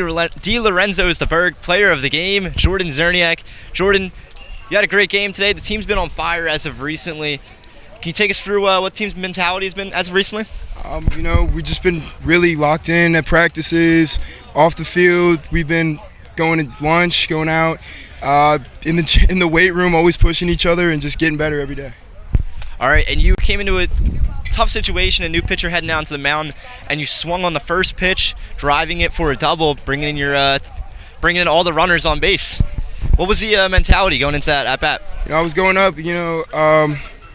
There was energy coming in. You had Disco's line drive, getting all those runners on base to start, and I was just loose and went up, saw that first pitch fastball, took a hack at it. All right, and with you guys being just on the spectrum of almost being out of the playoff contention, was there any mentality that came to you when you were heading into today's game or even with the team? Just go out there and play my hardest, win the game. Everybody had to play loose. We have talks in the team room, and I think we really showed out all that on the field. All right, and I think that does it for us. Joined by Jordan Zerniak, I'm Danny McDevitt. D. Lorenzo is the Berg player of the game. Thank you. Enjoy it. All right, back to you, Chris. Thank you, Daniel, and thank you, Jordan, for joining us. Congratulations to our D. Lorenzo's player of the game, Jordan Zerniak, and for his efforts, he gets a gift certificate to D. Lorenzo's, the Berg Pizza. Big thanks to all of our sponsors today, St. Mary Medical Center, McCaffrey's Food Markets, BCWSA, Fletcher's Garage, the Revere Restaurant, Puss in Boots Tavern, the Trentonian, the Pennsbury Baseball Parents Club, the Pines Tavern, the Trenton Thunder, D. Lorenzo's Pizza on New Falls Road, Jammer Doors and Windows, and we thank you for being with us as well. Thanks to the crew. Justin Plaza behind the camera, Makai Gundy doing our video engineering, Daniel McDevitt helping with the call of the game with the stats and our post-game video interview. And one more time here from Pennsbury High School, it was the Falcons 7 and the Council Rock South Golden Hawks 1 in high school baseball action. Thanks so much for being with us this afternoon. Have a great night, everybody.